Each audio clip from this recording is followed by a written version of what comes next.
I just go find. Nigerian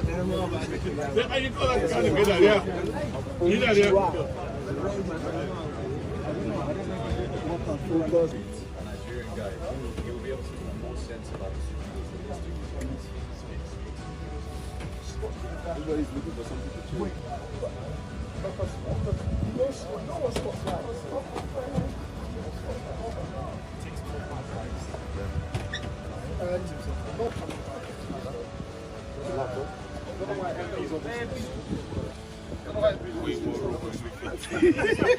You did it. You did it live over. JH, Shubs, Chris Carter, and Kofi. Who's Jay gonna come?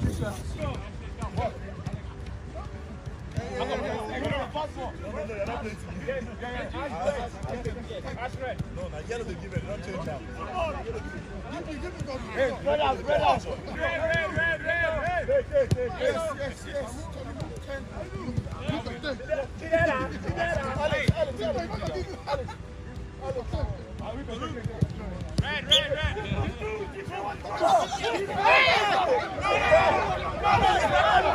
I believe it's true that Wilfred can play tomorrow, which everyone is really happy about. So there was some clarification. I think that's all out now, so no surprises. And I think that we also understand clearly what it will mean for any player on the yellow card for the next game. So that's good to know. And secondly, yeah, no, the boys are, first of all, I think happy to be here competing on Sunday. There's no other motivation that we need. We all want to go to the World Cup, so it's going to be a difficult game. Congo also did well to get to the final here for Africa, and we're really looking forward to it. Yeah, I think every game brings a new challenge. I think also for Gabon, I didn't think they were just low block. They were very dangerous on the counter-attack, which the boys dealt really well with. But I think, yeah, with Congo, I know one or two players in their team. So, yeah, I know they are a good playing side. Yeah, so it's going to be a different challenge altogether. I don't think you can ever compare teams in Africa. And also we have to adapt. But at the same time, I think we are also starting to create a clear identity. And that's something that we want to continue to build on. And it will be an interesting game on Sunday for sure. I think last game we sent a really clear message from the team. And we're hoping to do the same now. We're not trying to prove anything to anyone. We want to prove it to ourselves, and we want to be at the World Cup ourselves. So that's the real focus. Yeah, I think after that game, there still won't be time to really talk about achieving anything yet, because there'll be something else to face in March. But even I don't want to talk about that yet, because I think Sunday itself is going to be a big challenge. And yeah, facing Congo is not going to be easy at all. So we just have to prepare our best for that tomorrow. I think our team has grown a lot over the last month. We've been under consistent pressure, but every time we come together, every game, I feel like the boys are getting more comfortable with that pressure. And there hasn't been any chance for us to make up anything if we made a mistake. So the same now goes for Sunday, and directly after the game, in the changing room, we had a talk about this being a more important moment and having to rest, recover. It's not easy when you play 120 minutes for a team to then come and play again in 3 days' time. So, but the focus has always been on this game, because on Sunday, if we don't win or we don't get the result we want, in that sense, Thursday will be a nice moment, but it will mean nothing. So that's the main thing. Yeah, and I think that's all I can really say about that. But I think the team has really grown over the last months, and yeah, we are ready, I think, for a high pressure moment, because that's what we've been under since earlier this year.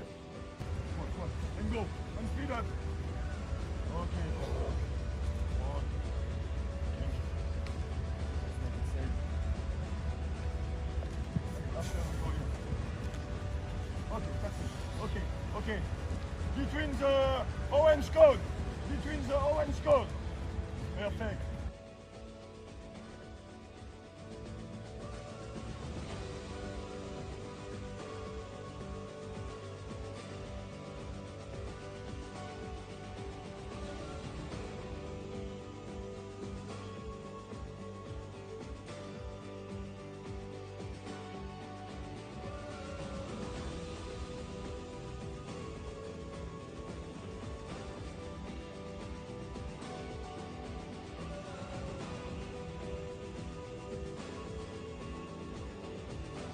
It was incredible, to be honest. You know, we was working very hard, and I'm just excited that I could contribute that to the team. I mean, to be honest, I just wanted to come and contribute what I can to the team positively. You know, bringing my skill, bringing my skill, going forward, and also, helping the team to defend as a group. We are just very positive, and we are excited going into this game, and we're hoping or praying instead by the grace of God that we would be able to come out very outstanding and get the victory again. It was really an amazing performance for the team, not just for me, but I'm really excited that I got some minutes, and also the win and the assist, and really happy that we got the win yesterday, which we deserve, and now we just focus onto the next game on Sunday. First, we had the first game, which was the first step, and yes, we won the game, and now we already know what is at stake. We know that this is another step closer to the World Cup, so we just keep the same spirit, the same energy that we used in the first game, and we try to maintain the same energy and focus in the second game to make sure we get the victory, because with that, we're one step closer to the World Cup, so we want to achieve our dreams.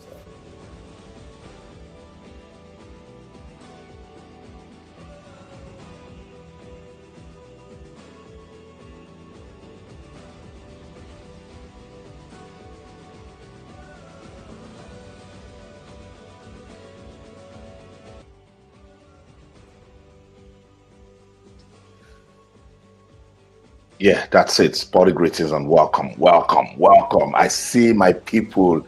I thought it was very important for us to come around, talk about this big clash coming up. It's already Sunday right here in the United Kingdom. What the time is, but it's definitely Sunday also right there in Morocco, where the match will be played. What's going on? It's the final of the 2026 FIFA World Cup qualifying playoff. This one is as crucial as you can define crucial. It's the Super Eagles of Nigeria taking on the Leopards of Democratic Republic of Congo. Let me say it again. Welcome to my YouTube channel. I'm Austin OKON-AKPAN. On these streets, they call me proudly Austin, and I love it. And I represent Nigeria 100%. See, this is my cap. I love it so much. Shout out to the guys watching me on TikTok. Please tell me where you're watching me from on TikTok. Tell me. I want to know. Thank you for joining. You guys always show me love whenever you come on my live stream. I still haven't fixed what I said I'll fix. I've been so busy, my TikTok people, but I'm going to sort you guys out. Shout out to you guys watching me on YouTube. I see you, Logistics Jeff. Thanks so much for watching. You're watching all the way from Texas in the United States of America. It's 1:26 a.m. in the United Kingdom, so you can tell that I'm doing this for my peeps in the United States of America, in North America, in Australia, because I know you guys watch me a lot. So the guys in the United Kingdom, the guys in Nigeria, when they wake up, this video will land and they're going to watch the live stream. So welcome on board. My guys on TikTok, I'm still waiting. I want to know where you're watching me from. Shout out to everyone joining. I see you guys. It's a rush. Yeah, I see you. Escape the Matrix. Hi, bro. Hey, what's up, bro? Where you watching me from? Tell me. I want to know. Tell me where you're watching me from. Thank you so much for liking the live. Let's keep it going. Also, if you get on this live stream, I want you to do just one thing for me. Subscribe to the YouTube channel and like it, please, and like this video. Subscribe and like the video. What do I do here? For those of you who know me and my broadcasting career, I have a bias for sports, but on this platform, I've called it the Fun Factory. I do sports, entertainment, and so much more. And yeah, because of the World Cup qualifiers, I know I've been bombarding so much sports content on the channel. Yeah, but right after that, I'll look for other things to drop for my viewers. I see the love. You guys are not just watching the live stream. When you get in, you drop comments, you like, you subscribe. I love it. We've entered 12K subscribers now. Let's keep growing. Thank you so much. You already know the story. If you see what is scrolling, I'm talking about no, No, Odeshi on TikTok. No, no, no. I have never ever worked at NTI. I work with Channels Television. Yeah, and I still work with Channels TV. I have a live TV. I have a live show that airs on Tuesdays, Thursdays, and Fridays. So feel free to also rock and roll with me there. And the guys on YouTube, don't forget to subscribe when you get in. I like the video. You guys are already showing me love. So let me get on with it. Logistic Jeff says he's watching from Texas. Thank you so much. Kelvin City says, hi. Kelvin, where are you watching me from? I want to know. Please let me know. Peter Sando, you're watching from Nigeria. You're not sleeping, Peter. Okay, let's do it together. There's a big game coming up today. Maybe it's the tension. It's pressure. Peter, your body they shake. You guys go rock with some of the videos that I posted, you know. Someone said that they liked when I said my body they shake. That time that Gabon scored in the 89th minute. But my body no go shake. It's crazy. Let me see comments dropping on TikTok. Odeshi, I'm in UK. Mr. Compressor, Congo will win. That's your opinion. We'll see. We'll see. Guys on TikTok, don't forget to get busy with the page, like it, keep it active, and then I'll keep rolling with you guys tonight. Okay, I'm saying tonight because it's night where I am. I just want to do this, you know. Thank you so much, Kelvin. Oh, this is love. I'll tell you guys what Kelvin is saying. Paulie SC says watching from Auchi, Edo State, Nigeria. Wow, you guys are awake. Don White Ibadan son watching from Italy. Where in Italy? I was in Venice, Milan, and do you know Voghera? I was in Voghera, yeah. So I've been rocking and rolling with Italy lately. Thank you so much for joining my live stream. Kelvin City say, I'm just waking up and laughed and said to see your channel. Thank you so much, Kelvin, you know, for doing this for me on TikTok. Where are you watching me from? Where are you watching me from? I want to know. I want to know before we get right into the conversation, because you know me, I love to do it with speed. The moment I get into that talk, we're not stopping. So I opened up with the last training session, the training session the Super Eagles had on Saturday. It was a recovery session. What's a recovery session? Okay, let's take, for instance, William Troost Ekong, Chidozie Awaziem that didn't really get playing time, you know.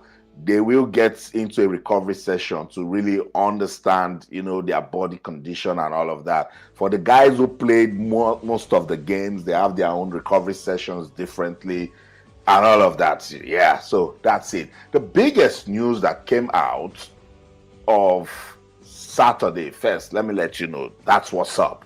The playoff final, Nigeria versus DR Congo. It's the Super Eagles versus the Leopards. Can the Eagles soar over the Leopards? The Leopards did just enough to stun Cameroon by a single goal. It was a late goal, you know, and it was more than a goal for DR Congo because it kept their hopes of qualifying for the World Cup alive. It's the first time they're beating Cameroon in 28 years. You guys used to know DR Congo as Zaire. Back in the day, they also gave Nigeria a problem when they were called Zaire. So I'll just be giving you some of the major talking points, some of the things you need to know before this match comes up. What time is the match? 8 p.m. That's it right there. 8 p.m. Nigerian time. So I don't know where that should be about. Is it 3 p.m., Jeff? Is that 3 p.m. in the United States? So 8 p.m. Nigerian time. That will be 7 p.m. in the United Kingdom. So keep a date. If you love Africa football, the winner of this clash will pick a ticket to go to the inter-confederation stage. That one will be played in March next year. And if they win there, they're now going to get a ticket to the World Cup. So it's crucial. That's what I'm talking about. Now you know. But let me let you know again, in case you don't know. Up next for Nigeria is this important clash. Yeah, I agree, Jeff. Because at the intercontinental stage, I don't think it's going to be much of a problem, you know, particularly if Nigeria beats Congo with their ranking. They probably need to play just one game and they will qualify for the World Cup. So this is important. It's crucial. It's vital. It's pivotal. Yeah. Can Nigeria beat Congo? Can DR Congo stun Nigeria So, but with everything we saw against Gabon, the mental strength that the Super Eagles showed, the tenacity, the resilience, Congo showed it too, and we've said it that they can actually hurt the Super Eagles because of their physicality and their compact in midfield. But what do I know these days about football, So we'll wait to see, what will come out of that one. We'll wait to see, but to definitely get us talking. Don't forget to keep it busy as you watch this live stream, because I want to hear from you guys. I love it when I hear from you guys. So let me know your prediction. Tell me your prediction for this big game coming up, Nigeria versus DR Congo. Make a prediction. TikTok, make a prediction. Yeah, and that's what AI is asking you guys on TikTok. So vote your winner. I just want to know. I want to understand. Someone on TikTok has already said that Congo will win, but I want more. Make a prediction, guys. Where do you think this one will go? And judge them with their last games. I'll try to see if I can show you the highlights of their last match again, so persons wouldn't see how Nigeria defeated Gabon will see it, and those who saw how Congo wouldn't see how DR Congo defeated Cameroon. I'll show you guys again. It's going to be interesting. Let's do it together. I love it when we do the show together. Kelvin City says, I'm watching from Niger. Yeah. You now got specific. Port Harcourt. I miss PH City. I miss it so much. Yeah, so that's where you are. Peter Sando. What a scoreline. It says Nigeria 5, Congo DR 0. Peter. Peter. Nigeria 5, Congo DR 0. Okay, we'll see. Jeff, the winner of this match is as good as qualified. I totally agree with you completely, 100%. 100%. The winner of this match will not go through stress at the intercontinental stage, Mohammed Kara, thank you so much. You were on my live stream the other day. I remember you. Kudos to you from your Gambia fan. Thank you so much. Eagles for life. Mohammed, please subscribe to the YouTube channel, like the video, and let's keep doing this together. Jeff says it's going to be 2-0 in favor of Nigeria. On TikTok, who is talking to me? I want to know. Make a prediction. Tell me who is going to win that one. Jeff, Cameroon almost won, just like Nigeria. They missed chances, exactly. But the difference is that Nigeria went on to win. Don Whitey on Nigeria 2, Congo 1. I think that's a decent result. I think it's going to be that tight. So I agree with you on that one. Adepoju Taiwo, Nigeria 1, Congo 0. So as it is, you guys are voting Nigeria to win, and it looks that way. So what is the major boost that came out for Nigeria today ahead of that crucial? This news came out on Saturday. Wilfred Ndidi he has a milestone achievement now, 70 caps for Nigeria. If he plays tomorrow, it will be 71. But that's not the story I want to tell you. Wilfred Ndidi has been cleared to play that crucial match against Congo DR. Let me tell you what I got from the Nigeria Football Federation. I'll read that statement and then we'll use it to form basis of our conversation. But piece of cherry news right there that you can use, particularly if you're a football fan of the Super Eagles. Wilfred Ndidi, informed Wilfred Ndidi was fantastic in that last game against Gabon. So it would have been tough for the Super Eagles to miss his services.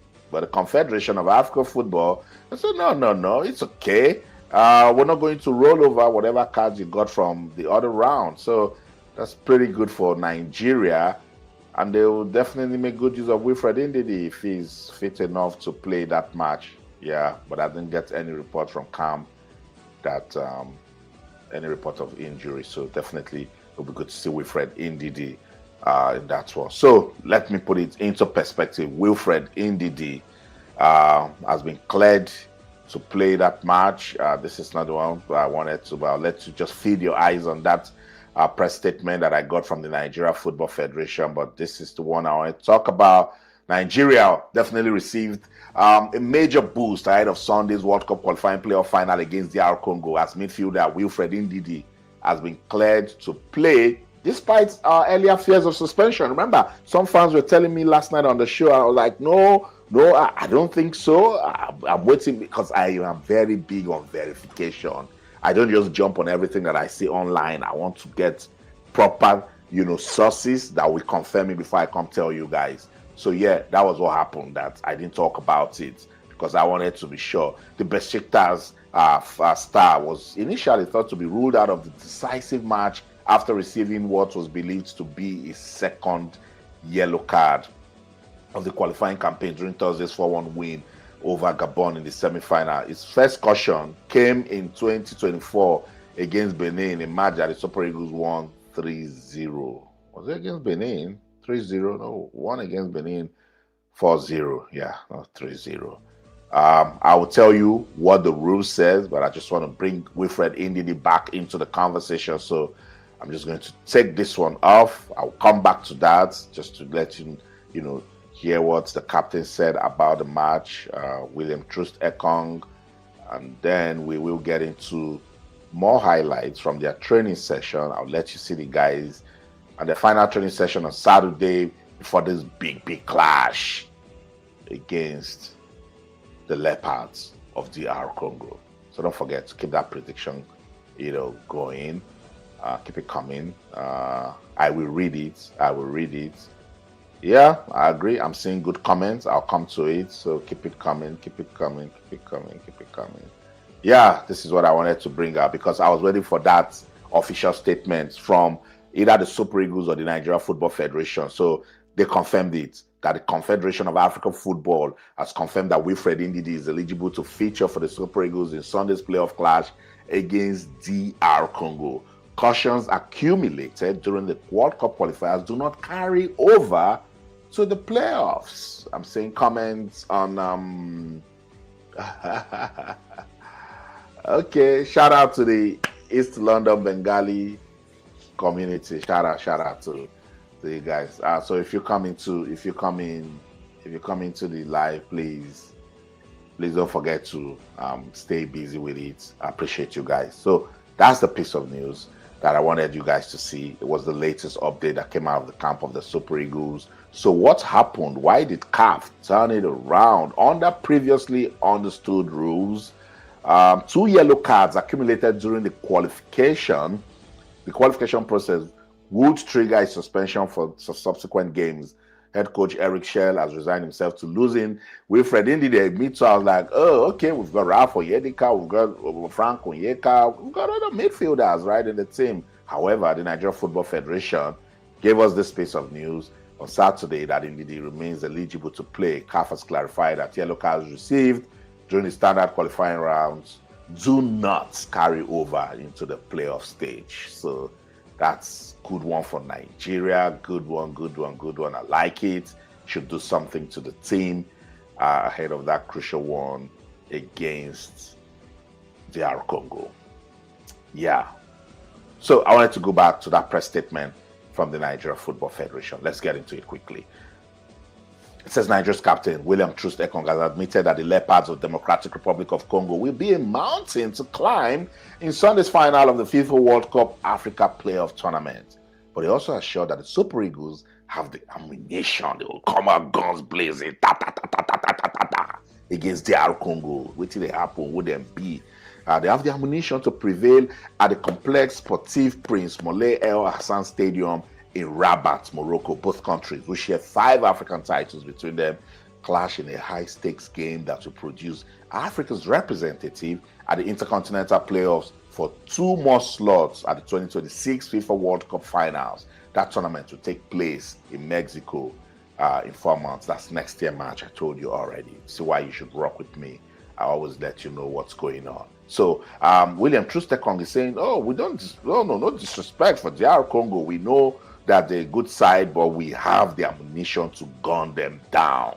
And William Troost Ekong went on to say, and I quote, there is no doubt that the Congolese team will be a big challenge, that the Congolese will be a big challenge. They got here because they are tough and ambitious, and also they want to go to the World Cup. This is what it means to respect your opponent. So I get what William Troost Ekong is doing. You have to respect them, because that way you kill any form of complacency. You instill some level of discipline into your team, and then keep it going from there. Shout out to everyone joining on TikTok. I see you. Yeah. First influence, Jide Bawo, good updates on Ndidi. Yeah, we love it so much. That's a big boost for the Super Eagles. Let's get back to that statement from the Nigeria Football Federation. However, William Troost-Ekong still talking. We have a large group of players here, 24 of them, out of which only about 4 of us have been to the World Cup. Is it even about 4? I think it's 3. William Troost-Ekong, Wilfred Ndidi, and Alex Iwobi. Yeah, that's just the 3 players that have been to the World Cup. So yeah, Wilfred Ndidi, Alex Iwobi, 4. William Troost-Ekong, Alex Iwobi, Wilfred Ndidi, and Chidozie Awaziem. Yeah, 4 of them. Chidozie Awaziem was at the 2018 World Cup. Yeah, very, very important. Yeah, so feed your eyes on that press statement. I just wanted to keep you guys updated as regards what's going on in the camp of the Super Eagles. Let me look for that training session that they had yesterday. I opened with it, but just in case you missed it, I'm going to show you again, and then we'll talk about the possible lineup that I would like to see. We'll celebrate Victor Osimhen once again, because it's been fantastic for Nigeria. 31 goals already, and man is still on fire. Man is still going strong. So I will definitely talk about that one. But this is another good one I want us to talk about. So let me bring it up. Nigeria and DR Congo, some level of competition going on between both sides. So let's look at this. Okay, let's get into this. Eric Shell. Let's talk about this one. Eric Shell's record as coach of Nigeria Super Eagles. 21st March 2025, defeated Rwanda by 2-0. The FIFA World Cup qualifier in Kigali. Decent record from Eric Shell, by the way. 25th March 2025, Nigeria won, Zimbabwe won. That one still hurts me so bad because of the time they considered that goal. You know, I still feel it in my soul. Chirewa for Zimbabwe, you know. Yeah, I'll come to it, guys. Don't worry, I'll come to it. 28th May 2025, Nigeria defeated Ghana at the Unity Cup in London. I was right there at the G-Tech Community Stadium, Brentford's home. I was right there to watch that game. It was a fantastic match. Nigeria showed Ghana, say, Nigeria Jollof. When Nigeria Jollof, they talk, who be Ghana? I say, Ghana, sit down somewhere. You know, that game, I really had fun with it. Yeah. And then 31st May, Jamaica 2, Nigeria 2. That game went into penalties, and Nigeria won 5-4 via penalties. 6th of June 2025, played 1-1 in an international friendly game against Russia in Moscow.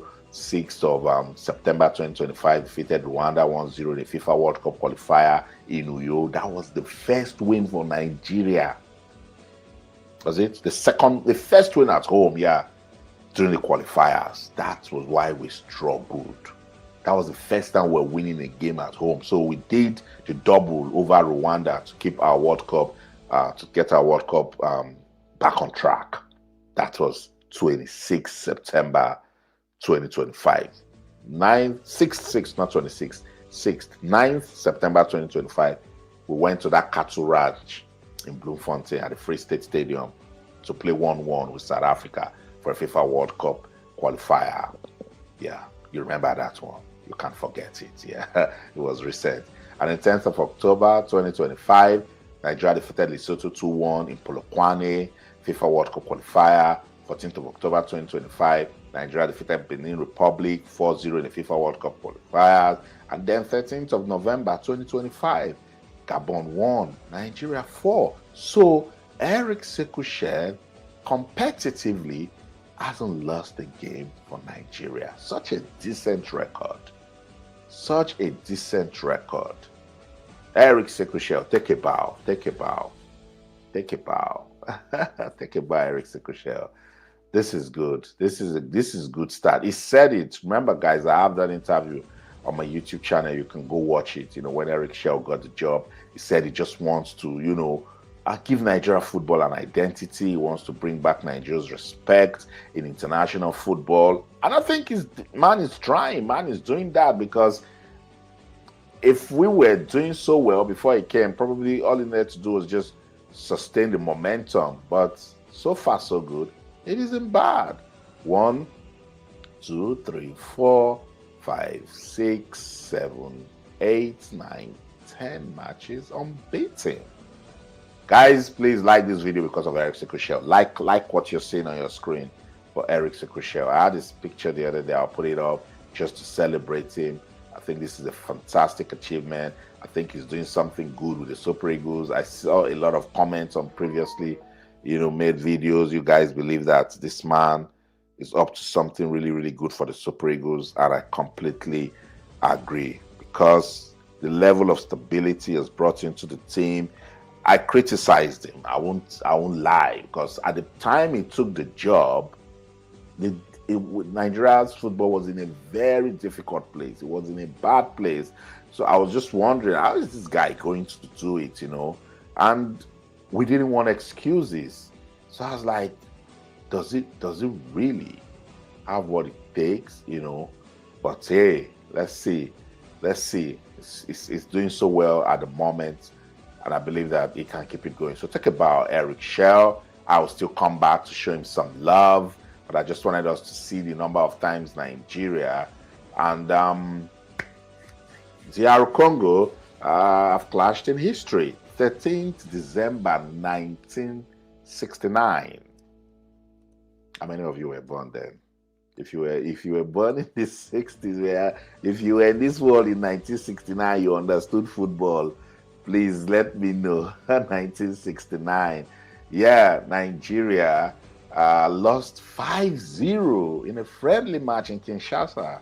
1969, 13th December. Nigeria lost that game. So, you see, that's some rivalry right there. 1st of March 1976, DR Congo 2, Nigeria 4. It was AFCON's finals in Dawa. 19th of January 1992, DR Congo 0, Nigeria 2. AFCON finals, I remember it so well, in Tunis. And then 3rd of March 2010, Nigeria crushed. So we paid them back. What you did to us in 1969, we did not forget. So take your 5-0 back.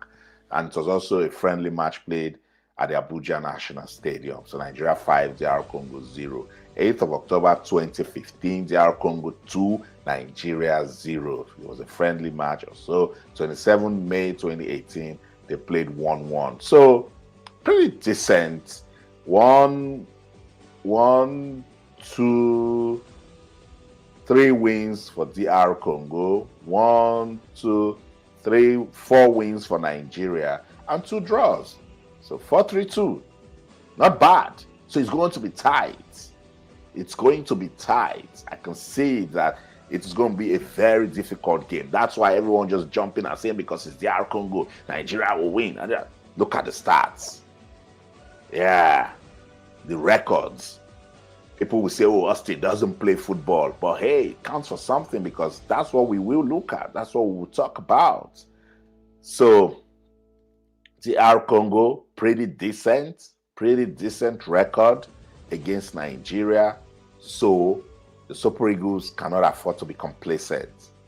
This match, it's winner takes all. You blink, you start asking questions, and with what they did to Cameroon, you cannot go there and think that, oh, because you are the Super Eagles of Nigeria, it's going to be easy against DR Congo. It's not going to happen. Football isn't played that way. And someone is reminding me that you see what they did to Cameroon, but hey, Nigeria is not Cameroon. Our football isn't on the same level at the moment. Because I talked about it and persons didn't understand what I was trying to say. I was saying, look, if you look at this Super Eagles team, you can tell that there is a renewed vigor. There is this charge that they have now, because they believe that they put themselves in this difficult situation and only them can take themselves out of it. So they're playing a brand of football that is good, particularly with everything that we've said about Eric Shell. So I think they will do just enough, to make something out of that one against Congo DR, because I've listened to the players. They're saying, all of them, they're saying, look, we cannot blow this one. We want to go to the World Cup. Enough is enough. I think they also understand that they've been laughed at enough. Pictures from Saturday's training session, the final one before they get ready, for the crucial clash on Sunday. Because some countries are not yet on Sunday, but right here in the United Kingdom, we've seen Sunday already. So let me show you again the training session of the Super Eagles. I told you that they had some recovery session. This is the team. They were getting to the training facility. Goalkeeper Stanley Nwabali. It was open to the media. I see Raphael Oyedika right there. I see the kids manager, Chidera Ejuke. Full complement of Awaziem, Chidozie Awaziem. Full complement of the 24 players invited for this crucial World Cup qualifier. Akko Adams, what a player, what an impact he's already bringing to the team. I told you Chidera Ejuke right there. The players just stretching, making sure that everything looks good, because they need to be at their best, 100% when they take on DR Congo. DR Congo, also a very decent side. We've talked about it. Shola respects them a lot. And I'll let you listen to William Troost Ekong and what he said about the team. And no disrespect. He's saying that, look, they're a good side. For them to get to where they are, it means that they're up to something good, and we're not going to disrespect them. I agree. That's the sort of approach to get on that star boy, Victor Osimhen. Man is another realm, probably listening to his music and, trying to get into it. They're ready. So that's the team. That's your Super Eagles. If you're a fan of the Super Eagles, that's the team. Final training session. And it was light. Tapped the ball around, got their strategies, their tactics, those that needed to, stretch, did it. Those that needed the light jogs, the recovery process, went through it, And if you look at the team, you can tell that there's that bond I'm talking about. You know what? Let's listen to Wilfred Ndidi, to captain of the side, William Troost Ekong. That's all out now, so no surprises. And I think that we also understand clearly what it will mean for any player on the yellow card for the next game. So that's good to know. And secondly, the boys are, first of all, I think happy to be here competing on Sunday. There's no other motivation that we need. We all want to go to the World Cup, so it's going to be a difficult game. Congo also did well to get to the final here for Africa. And we're really looking forward to it. Yeah, I think every game brings a new challenge. I think also for Gabon, I didn't think they were just low block. They were very dangerous in the counter-attack, which the boys dealt really well with. But I think, with Congo, I know one or two players in their team. So I know they are a good playing side. So it's going to be a different challenge altogether. I don't think you can ever compare teams in Africa, and also we have to adapt. But at the same time, I think we are also starting to create a clear identity, and that's something that we want to continue to build on. And it will be an interesting game on Sunday for sure. I think last game we sent a really clear message for the team, and we're hoping to do the same now. We're not trying to prove anything to anyone. We want to prove it to ourselves, and we want to get the World Cup ourselves. So that's the real focus.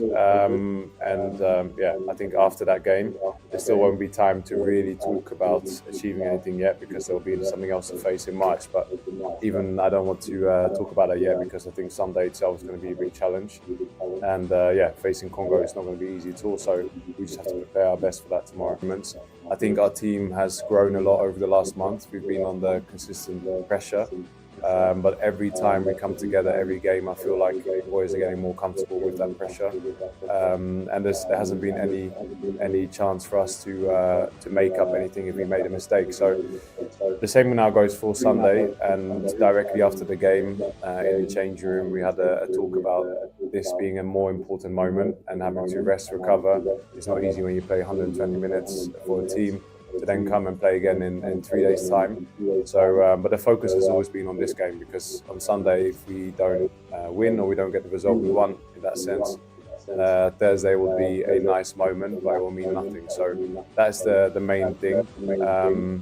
yeah, and I think that's all I can really say about that. But I think the team has really grown over the last months, and yeah, we are ready, I think, for a high pressure moment, because that's what we've been under since earlier this year. Come on, and go, and speed up. That's right. So there you have it. Super Eagles captain William Troost Ekong. And listen, he said it clearly. We all want to go to the World Cup.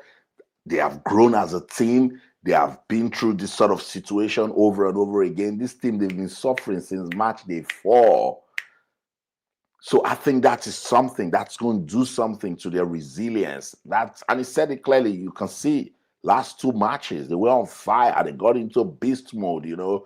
And the fact that he gave respect to Congo DR goes to show that they know that this is a team that can hurt them if they go out there and think that they can just, you know, look away or treat them with light play. They will be punished. They know that for sure, that they're going to be punished, you know. So I like it. I like that. I like everything he talked about. I wanted you guys to listen so you can have an understanding of how ready the team is mentally for that crucial final match against DR Congo. DR Congo, no disrespect whatsoever. Very decent team, and they will be coming out there to prove a point. And look, if you go watch the match that they had against Cameroon, I think we said it. We we're even sure that they were going to beat Cameroon. And Mbemba will be going for his 100 game for DR Congo. That in itself is motivation, is huge motivation for DR Congo. So no room for complacency, you know. The Super Eagles must look at Mbemba, because that is one man. Chancellor Mbemba, fantastic. Captain, fantastic, 100%. 100%. And don't forget, remember, he was in that Congo DR team, I think in 2015, yeah. You know, when they beat the Super Eagles in a friendly match in Belgium. I told you about it, you know. Mbemba, the inspirational captain of the Leopards.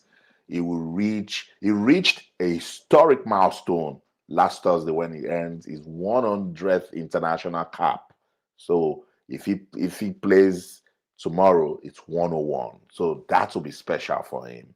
That will be special for him. And what a way he marked that 100th appearance, you know, by ensuring that his team beats Cameroon in the semi-final to get to the final. So fantastic! Shout out to Mbemba. So when I say what I say now, some people go, "Oh, you're just talking about the Super Eagles." This is me putting some balance into it.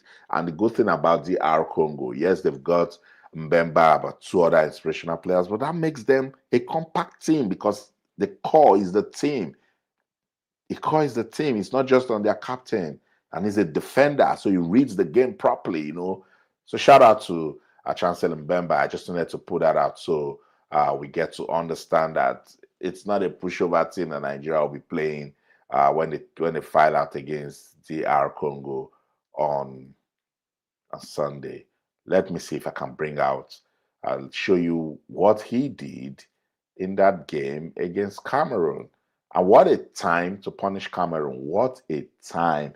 Look, I've always said it, that you see teams that have the underdog tags, anything that makes you take football with them beyond the 75th minute, from the 80th minute, start watching your back, because they can stun you, they can hurt you, because that's all they have at the back of their mind, that they have lasted this long with you, then it means you don't want to win it. So the Super Eagles must get back to that mindset against Benin Republic.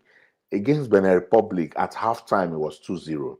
At halftime, they came back, scored another one, I think in the 50-something minutes, was 3-0. 80th minute, they were still chasing the 4th goal, and they got it. But bring it back and put it side by side with what we saw against Gabon. At halftime, it was goalless. No goals. In fact, Gabon had a chance that the video assistant, a penalty call that the video assistant referee didn't give to them. So imagine if Gabon had scored that. Nigeria will start chasing the game. They scored their own goal in the 78th minute. 78 minutes, they scored a goal, Nigeria, through Akko Adams. 89th minute, Gabon was right back into it. So you see, it's tricky. That game would have gone anywhere. But when you bust the game from first half, even if you're taking a 1-0 lead into the break, it does something to the mentality of the team. I was talking about DR Congo. I want to show them love tonight on the show because they have shown that they're a team that can compete. That's the game. That's the game against Cameroon. What a time to score. It was stoppage time. I thought the Cameroonians also mentally they were not in it, but no disrespect to DR Congo also. As I said, they held their own side, to drag the game all the way. But Cameroon, nah, as a team, I think they're just all over the place and they did not give it, the sort of approach. And that's why it's DR Congo. That was the first time the DR Congo, what a cross, far end, followed the play, boom, finished it off. So that was how DR Congo defeated Cameroon. That's the goal. I wanted you guys to see it.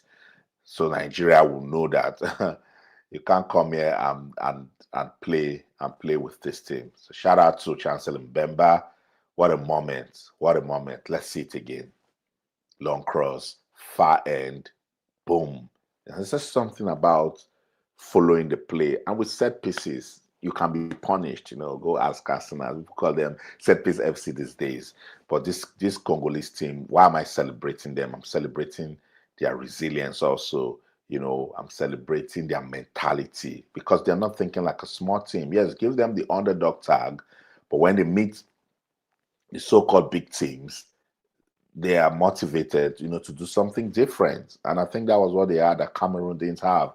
Because Cameroon cannot just go into that game and feel like they're going to beat, Congo DR 100%. I think Nigeria also had that mentality against Gabon. And that was why they struggled in the first half. And then when they came in the second half too, they were still trying to find their rhythm because the Gabonese team forced them to play their style. The Gabonese team forced them to stay in their half, So shout out to Congo DR. Just in case you haven't seen that before, you should be thanking me. I wanted you to see it, and that's it right there. That was how DR Congo defeated Cameroon to reach the final of the 2026 FIFA World Cup qualifying playoff. What will happen on Sunday in Rabat, Morocco? It will be the Super Eagles of Nigeria versus the Leopards of DR Congo. And that's why I'm asking you, make a prediction. Where do you think it will go on TikTok? Make a prediction. I want to read comments now. Will it be Nigeria's win? Will there be a shocker? Because of course, before people come for me, I know South Africans are watching and they'll start, saying what they used to say to me. But I do this for the love of the game.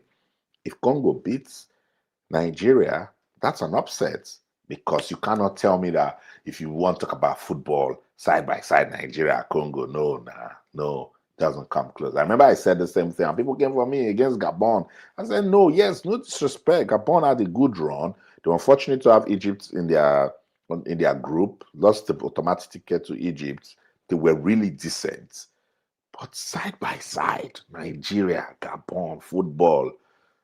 That's what I was trying to tell you guys, that it's not because I'm a Nigerian. It is what it is. I speak based on facts. Let's just be objective. No beef. Gabon doesn't come close to Nigeria or football, and that's why no surprises for me when the Super Eagles, did the job. Yes, it was nervy for people come to me. Yes, it was, but it finished Nigeria 4 and Gabon 1. Let me see. I'm just trying to get highlights of that game. So just in case you haven't seen it before, just want to give you an idea of what happened in that win against Gabon. I got it. Give me a minute. Don't forget to keep the comments coming. I want to read our prediction. That's how I'll close the show. I don't want us to go beyond 1 hour, because it's already match day. Let's get into the groove for the match day, and then we will, take it off from there. I think this is it. So what do you think can make a difference for Nigeria? Let me see the lineup against Benin. against Gabon. I just can't get over that. Can't get over that Benin win. I haven't seen Nigeria play that much of good football in a very long time. So Benin Republic just keeps coming to my brain each time I'm analyzing these playoffs, And I'm sure you'd agree with me. We haven't seen them that good. Yeah, so every time I just talk, it's just that Benin Republic win. Yeah. So you guys know I'm not big with formations, but I think I saw more of the 4-4-2 compared to other formations that people talked about on the call the other day. I don't contest it, but I still feel if they are efficient with the 4-4-2, as we saw against Benin Republic, they can beat any team on a good day. So Coach Eric Shell made 2 changes to that Benin Republic squad against Gabon. So he brought in Ademola Lookman, and Semi Ajayi was suspended with 2 yellow cards. So he was also replaced in that one. Bright Osai Samuel joined the front. And Benjamin Fredericks, got in the middle with Calvin Bassey. So this is the lineup that they used against Gabon. This was a starting lineup. I like it. But I think I'll keep Ademola Lookman on the bench because I still feel that for the Super Eagles to function as a big team, there must be a super sub. Yeah, that kind of Emmanuel Amunike in 1994 that you just put him in and boom, he's doing something, something big for the team.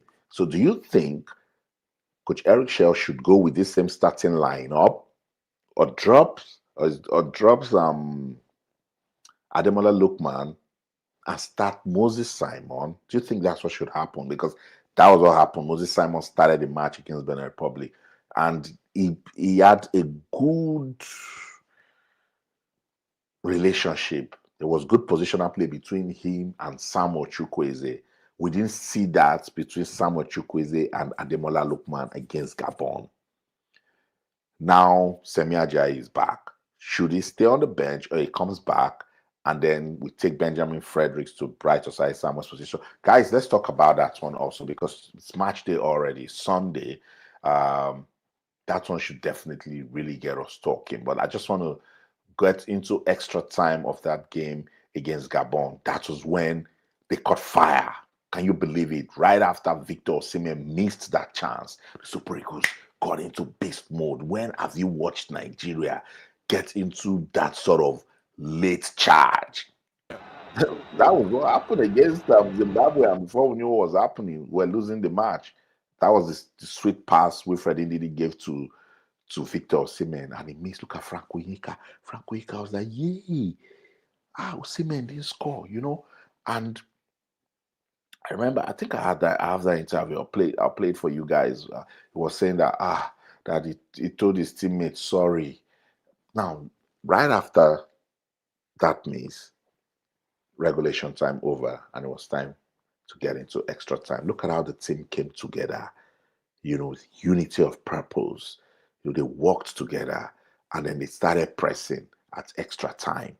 Extra time. Now look at this pass from Wilfred Ndidi to Chidera Ejuke, and he finished it off so well. Look at Wilfred Ndidi and the driving here. Gabon tired now.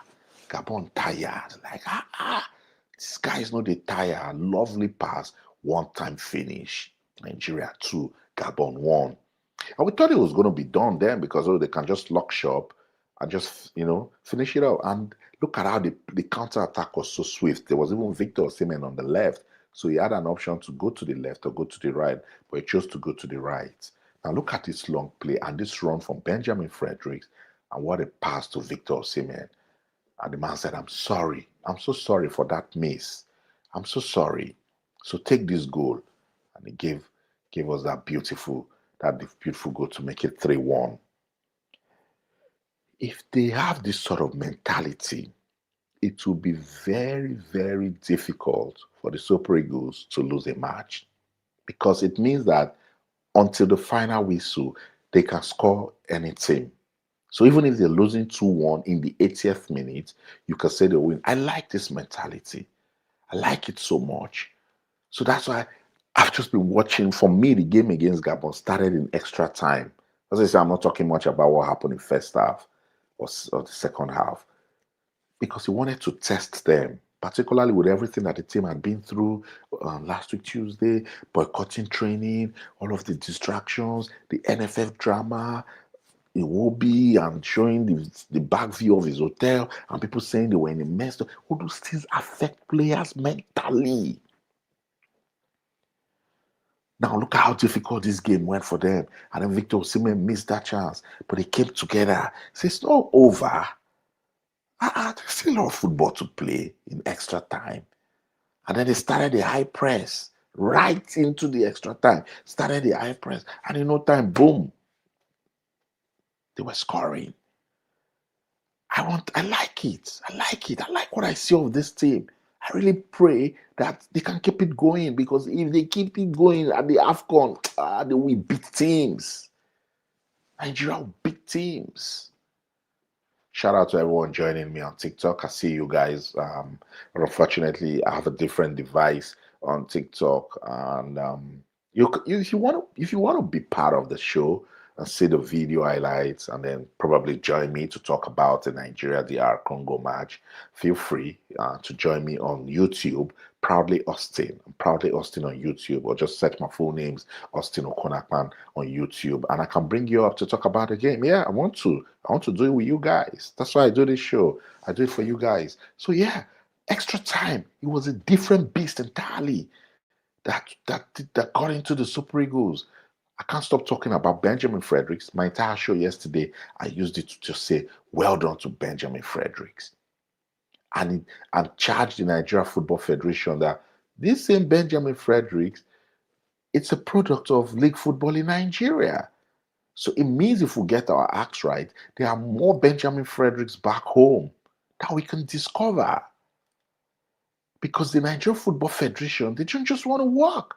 If they choose to work, we can get talent. Benjamin Fredericks played in the Nigeria National League, played in the Nigeria Premier Football League, was part of the under-20 team.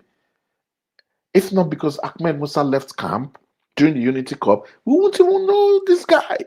So because he was playing for Brentford at the time, and the game was being played right there at the GTech Community Stadium, I was like, okay, let's go bring that guy. Coach Eric says, okay, he's young, but we can do something with him. A man came against Jamaica right away. And that's it. When you have a chance in life, guys, you have to take it.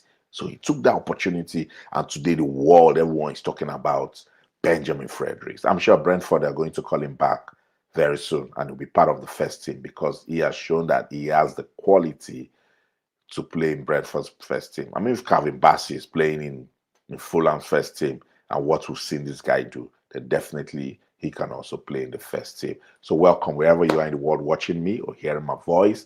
I'm talking about the 2026 FIFA World Cup qualifying playoffs. The final is on Sunday. It's Nigeria versus DR Congo. That will be fire, because the winner of this match will pick the ticket to the inter-continental stage to qualify for the World Cup. That's one will be played next year in March in Mexico. No time for the Super Eagles to blow any of this opportunity that football has given to them.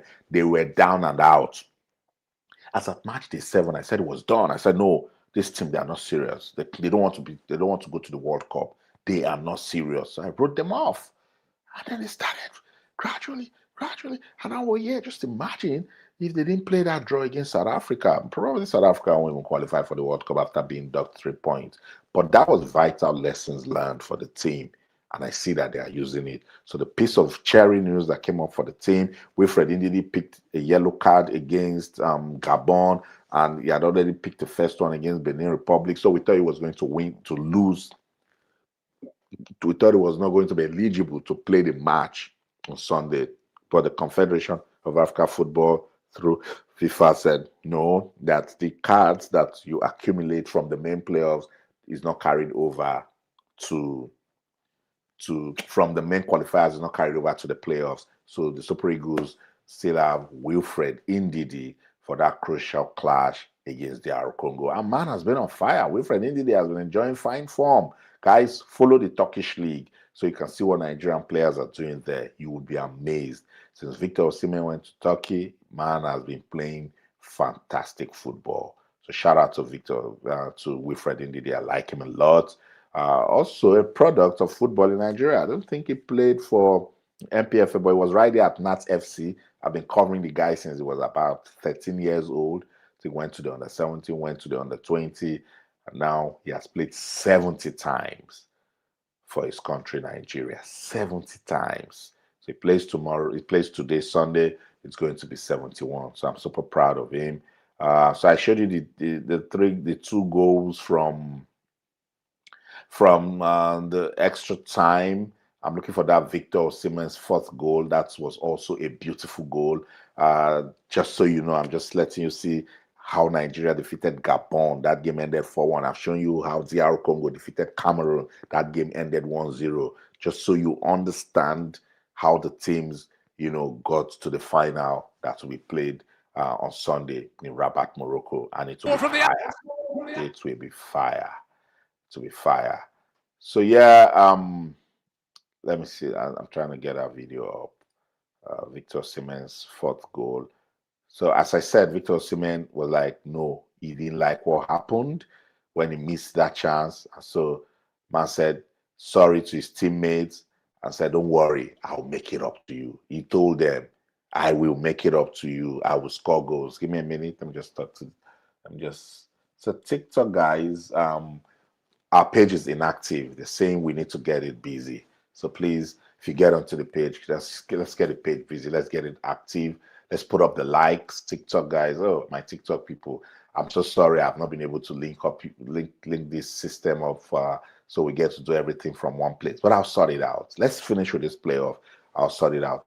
So Victor Osimhen was like, oh, I'm so sorry. I'm sorry, guys. I missed that chance. I would have won this game 2-1. Came extra time. Boom. Scored to make it 3-1. And look at his finish. Controlled it with his chest. Allowed it to land on his thighs. And then he finished it off. So we're top striker, top player, the world's best striker. Yes, I said what I said. Victor Osimhen is the best striker in the world. The best. No one comes close to him at the moment. What a player. What a player. He's good in the air. He can shoot. He has good work rate. He supports the team. He tracks back. He runs. He's a fantastic worker. And that's why the team, you can see they're always happy for him when he scores. Victor Osimhen, what a player. Take a bow. And that's about 28. And it looks so good. The stats look so good for Victor Osimhen. 31 goals for the Super Eagles. 31 goals Victor Osimhen has scored. It's about, guys tell me, six or seven more goals to break Rashidi Yekini's record to become Nigeria's all-time best scorer. He's going to break it. That one is going to do. I know he's going to do it. So take a bow, Victor Osimhen. Fantastic player for the Super Eagles. Let me look for that Victor Osimhen's record just so you understand what I'm talking about. Guys, just walk with me. With everything that is going on with this playoff, I'm going to let you know. So yeah. I'm so sorry. I'm so sorry, my TikTok people. Yeah, sorry to say you're not talking to us. Just drop your comments. Drop your comments, and I'm going to come to it. I promise you, I will read your comments. And whenever I go off the live, I speak to my TikTok people. So I'll still come to talk to you guys. Victor Osimhen. Feed your eyes on these guys, just to have an idea of how prolific of a striker this guy is. 31 goals for the Super Eagles. 31. Had one against Ukraine, scored 3 against Lesotho, Sierra Leone 4, Cape Verde 2, Central African Republic 1, Liberia 1, Sao Tome and Principe 7, Equatorial Guinea 1, Benin Republic 5, Rwanda 3, Zimbabwe 1, who is the last one? Gabon 2. What a player. What a player. Victor Osimhen, take a bow. Wow. Guys, drop some likes for Victor Osimhen. Please, as you get into the live stream, don't forget to subscribe, like the video. let me reintroduce myself. I'm Austin OKON-AKPAN officially, but on the streets they call me proudly Austin. This is my YouTube channel. This is my TikTok channel. I couldn't link up Facebook because of some copyright issues that I did yesterday. I linked up Facebook and I have Facebook people join the live. I do sports, entertainment, and so much more. If you've got some time, look through my channel. You're going to like the videos. You like the content that you see there. I do it for the love of the game. I said, this is the fun factory. So irrespective of what's going on in our world of sports, I'll just inject some, some fun into it and you're going to like it. So shout out to everyone showing me love. We're growing. I see it every day. You guys aren't just getting in here to watch. You like, you comment, you share. It's really heartwarming. Thank you so much. It means you like what I'm doing. I'm not going to stop. So congratulations to Victor Osimhen. He's been absolutely fantastic for the Super Eagles. So what else can I say to you guys as regards this match? Let me see. I've shown you the training. You've listened to the captain of the side. You've listened to which players did you guys listen to again? You listened to Chidozie Awaziem, Chidera Ejuke. I think I should let you listen to Victor Osimhen. Yeah, I think I played that yesterday, but let me see if I can just bring that back up for you guys again. So you hear what he talked about, particularly when he missed that chance. What a player! His mentality. He's such a fighter. Okay, let me see. Let me see comments on TikTok. Timmy Cam King, can we please celebrate the all other players? Remember how only Yekini was celebrated in 1994 and other players refused to pass to him. Samson Siasia has clarified this. Daniel Amokachi has clarified this. Nothing like they will not. We've celebrated other players. The other day we're talking about Benjamin Fredericks. I started this show and I was asking Lyrical about Wilfred Ndidi.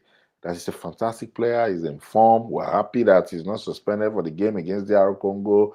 The other day we talked about Akko Adams. Yeah, I celebrated him. I said, for a guy who's just getting into the team and boom, boom, boom. After 3 matches, he has scored 2 goals and is giving good support to Victor. What we do, but look, football is team sport, Timmy. But when certain players are doing well, you can't but just, show them love. You have to. When Messi was in Barcelona, it was a star-studded team, but everybody still talks about Messi. When Rivaldo, Ronaldinho were in Barcelona, we still give them the praise. He's a standard player and we cannot, ignore that. Hafiz Baba, is there any official statement from CAF about NDD? I don't know why I'm doubting the news. No, don't doubt it. The Confederation of African Football will communicate with the Nigeria Football Federation. And what I showed, that's why I didn't just read it. I showed you the official statement from the Nigeria Football Federation, So that's a good enough authority. That's a good source for you to believe what they were talking about. Yeah, I understand. I get you. I'm like that too. I just don't, because of my training, I'm a mainstream media guy. So I don't see things online and I just start jumping on, I've also made calls. I've spoken to the team secretary, Dayo Enebi, right there in Rabat, and he said, no, there's no problem. That has been cleared. We're not South Africa. Don't say I said so. South Africa said they did not know that Tebo Mokana had 2 yellow cards. Ugo Bruce, the coach, didn't know. Our own good thing is we know. And then CAF said, no problem, it's not rolled over. But we knew that Wilfred Ndidi had 2 yellow cards and is not supposed to play. South Africa said they did not know. And when I was asking questions, these are people to understand that it's time for them to fix their football. They said, no, Austin don't like South Africa. Austin is beefing South Africa. No, because South Africa is a model of football development in Africa. For the coach not to know, South Africa Football Association didn't know. The lousy, uncouth, unprofessional Gaten Mackenzie, who is the Minister of Sports, didn't know. The media in South Africa didn't know. Then no, I'm not going to take that one. I wasn't going to take it. I wasn't having it in South Africa. So that's why I said the things I said. Okay, let me get Victor Osimhen in here. As a person, and as a as a striker, I had to keep it moving. You understand? But it was bad, and then I apologized immediately to my teammate because I saw that immediately I missed the opportunity. I saw that the referee said we go into extra time. We go into extra time, and then I told my teammates, I'm sorry guys, I will correct it in the extra time. So I think for me, if I let it get into my head, I don't think I'll be able to grab those two goals also. And I think for me, it's important because sometimes a striker, you score the one people believe that you cannot score, and then you miss the one that people say you can score. So which is normal, but I'm human, so I make mistakes, which is normal. So for me, I had to just keep it moving. And congratulations also to the team for this performance. For everything that has happened, to be honest, all the players were locked in. Be it we trained or we didn't train, every player was locked in because even when we were at the club side, we speak with ourselves every time. Like we had a group that we speak with everyone. We try to motivate ourselves. Even during the club, when we have this performance, everyone congratulates each other and stuff like that. So for me, there are some things that have to be rectified. But I have to say a big kudos to the NFL president. He swiftly come into the picture and get it sorted. So which is fine and good. So for us. Now we've won the game, and the most important thing now, everything is resolved. We go back to our hotel, we try to prepare for our next game and try to see if we can get it done also. But of course, I think we can get it done. We have the squad to actualize this dream of going to the World Cup, because everyone wants to go to the World Cup. We have to be in the World Cup because we missed out on the last one, and I think we have the quality to do it.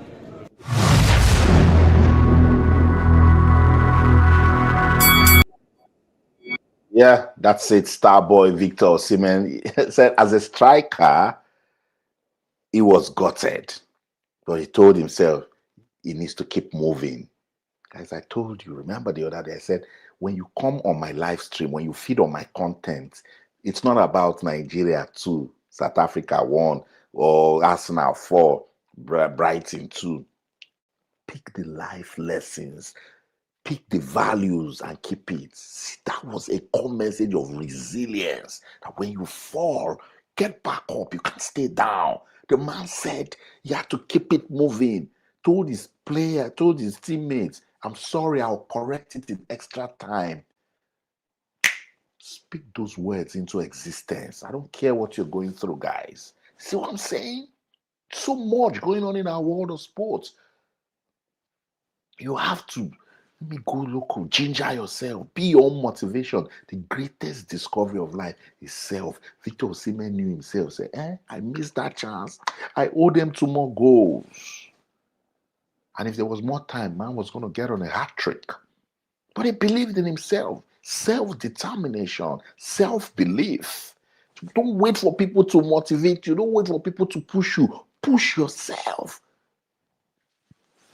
What a story.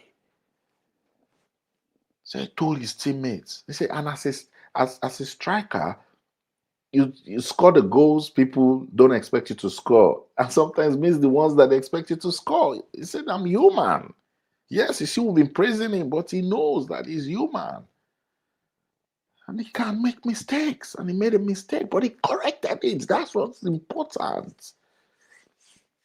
So shout out to Victor Osimhen. I needed to play that for you guys to see, and listen to him and know that the mentality in the team is the same. If you put side by side what William Troost-Ekong said and what Victor Osimhen said, you can tell that the mentality of the team is in the right place. They want to go to the World Cup. And he said that we have the squad that can go to the World Cup. So they are still sad. They're still sad about how things turned for them, during the main qualifiers. But now they have this chance, and they know that if they go there and underrate Congo DR, they will get punished.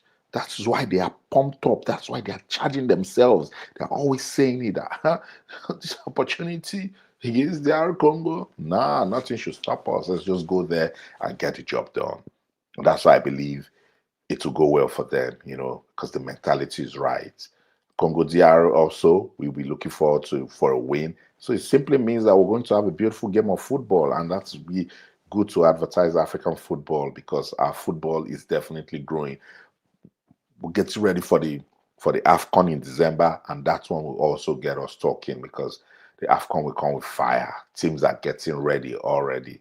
Teams are not smiling anymore. They understand that, it's AFCON, the world will be watching because Christmas will be playing football, New Year will be playing football. So everybody is locked in already. So if Nigeria was not going through what they're going through, it would have been good to know the program of the Nigeria Football Federation as regards the AFCON. But hey, I was speaking to my guy Paul, and he was saying, oh, it's good preparation for Nigeria for the AFCON, and all of that. So we'll see. It might just be blessing in disguise at the end of the day that they didn't, make it straight. So more training from their final training session on Saturday. The match is on Sunday. We're already on Sunday in the United Kingdom. It's Sunday already in Morocco also. I don't know where you are, but I know the United States of America is not yet, Sunday. So the Super Eagles, just some light training session. We're having fun with it. I like the feelers I get from the camp. The players are pumped up. Officials are also happy. The NFL drama is out of the way. They have a big task against DR Congo. Beat DR Congo, get to the inter-continental stage and see if you can pick a ticket to the World Cup. So I just thought I should show you more training videos. I've played you enough interviews from different players so you get to understand. You should really listen to Eric Shell. Now, Eric Shell talked more about the win against Gabon. And it wasn't at the presser, to talk about the one coming up against DR Congo. It was only William Troost Ekong, the captain, that did that press conference. So I don't really have much. So I want to invite two persons. So if you're on TikTok and you want to speak to me, talk about Nigeria versus DR Congo, join me on what on YouTube. I'm going to drop the link now. Two persons. If you want to talk to me, when you get in the room, please make sure you're seated properly, your light is good, and then we're going to talk. We're going to have fun. Okay. So let me see. I'm dropping it now in the comment section. So just click on it and boom, I'll see you. They will tell me that you are in. And if you look good, I'm going to bring you. Let's talk sports, let's talk football for the love of the game. Okay, let me get back to the comments. Thank you so much for your comments. Quite a number of comments. I love it. You guys are showing me so much love. I want to cry. Okay, let me see. Okay, let me see. Let me start from here. I think I've taken it before. Let's start from there. Mohammed says, kudos to you from your Gambia fan. Guys, I have a fan in Gambia. And I love Gambia. I told you I was in Banjul, I think when I was 18 or 19. It was such a beautiful country. And I think it's still a beautiful country. Logistic Jeff says it's 2-0 in favor of Nigeria. I've dropped the link, guys. If you want to be part of the show, please click on the link and get in. I want to talk to you. Cameroon almost won, just like Nigeria, they missed chances. Well, we better don't miss chances. Don White, Ibadan Son says Nigeria 2, Congo 1. Adikpoju says Nigeria 1, Congo 0. Peter is watching me from Australia and he says it's Nigeria 2, Congo 0. Good. See, I like it. Logistic Jeff. Thanks so much, Kunlexi. I see you. I'm coming to you soon. Logistic, how does everything keep going in our favor? We are meant to be at the World Cup. Yeah, but you see, that's life for you. And that's why I said we should learn from it. There's a message in there for not just the Super Eagles.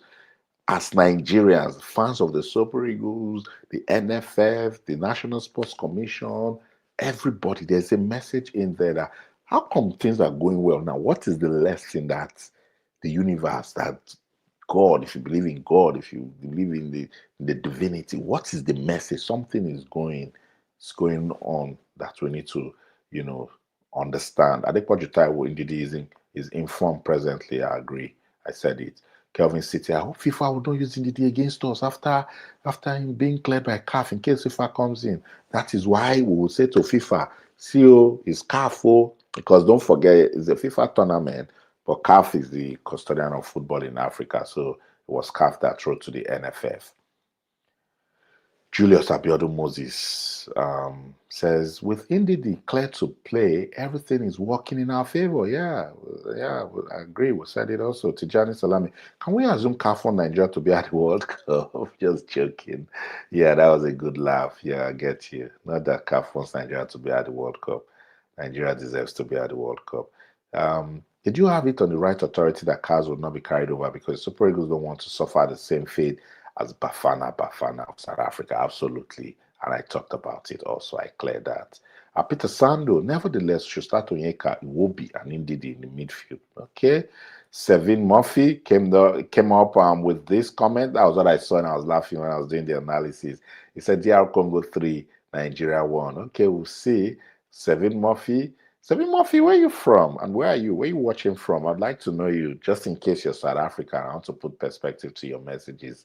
That record doesn't mean anything. Cameroon haven't lost to DRC for 27 years till 2 days ago. Okay, we agree, no problem. This is my friend from Turkey, M. Yavuz. I remember you. Yeah, I said greetings from Turkey. I see you. Thank you for your love. Tijani always asking this question: why is Kyle or Brentford not being invited to the Super Eagles? His time will come. His time will come. Who will they drop for him? His time will come. 7, all losing tomorrow. Congo will win the midfield and win battle. Okay, we'll see. All the best to them. This Turkish fan, please send Victor Osimhen back to Turkey without injuries. Much love from Turkey to Nigeria. We appreciate the love. Thank you so much. We seem to have the upper hand going to tomorrow game. All righty, let me bring in Kulexi. Good to see you, bro. What's going on? Yeah, can you hear me? Absolutely loud and clear. What's going on? Oh yeah, it's nice. Kulexi, yeah. So yeah, I think I appreciate what you guys are doing. Fantastic job having to, talk about sports. And I think, to be honest, I think the more we get onto social media to talk about these things, it seems to me like the players, someone one way or the other, watch most of these things. The coaching crew, I think they listen and sometimes obviously people bash them, but they're professionals. They're used to all sorts of lessons. But then, even no matter what, the wise thing is to pick the most important thing around it.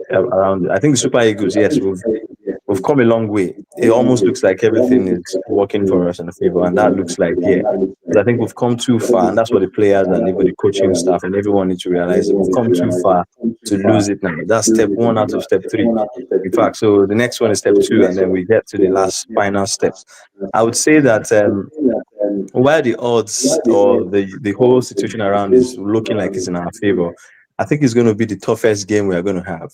And the reason why I said so is because I think, Gabon, the way they play, it's a bit difficult. It's different to the way the DR Congo side play. And I think looking at the way they have they've grown and they've actually emerged, it's safe to say they are very informed. And also their coaches, I think their coach is very good. And so you can't take that away from them. If you see a good coaching side, you should be afraid of it.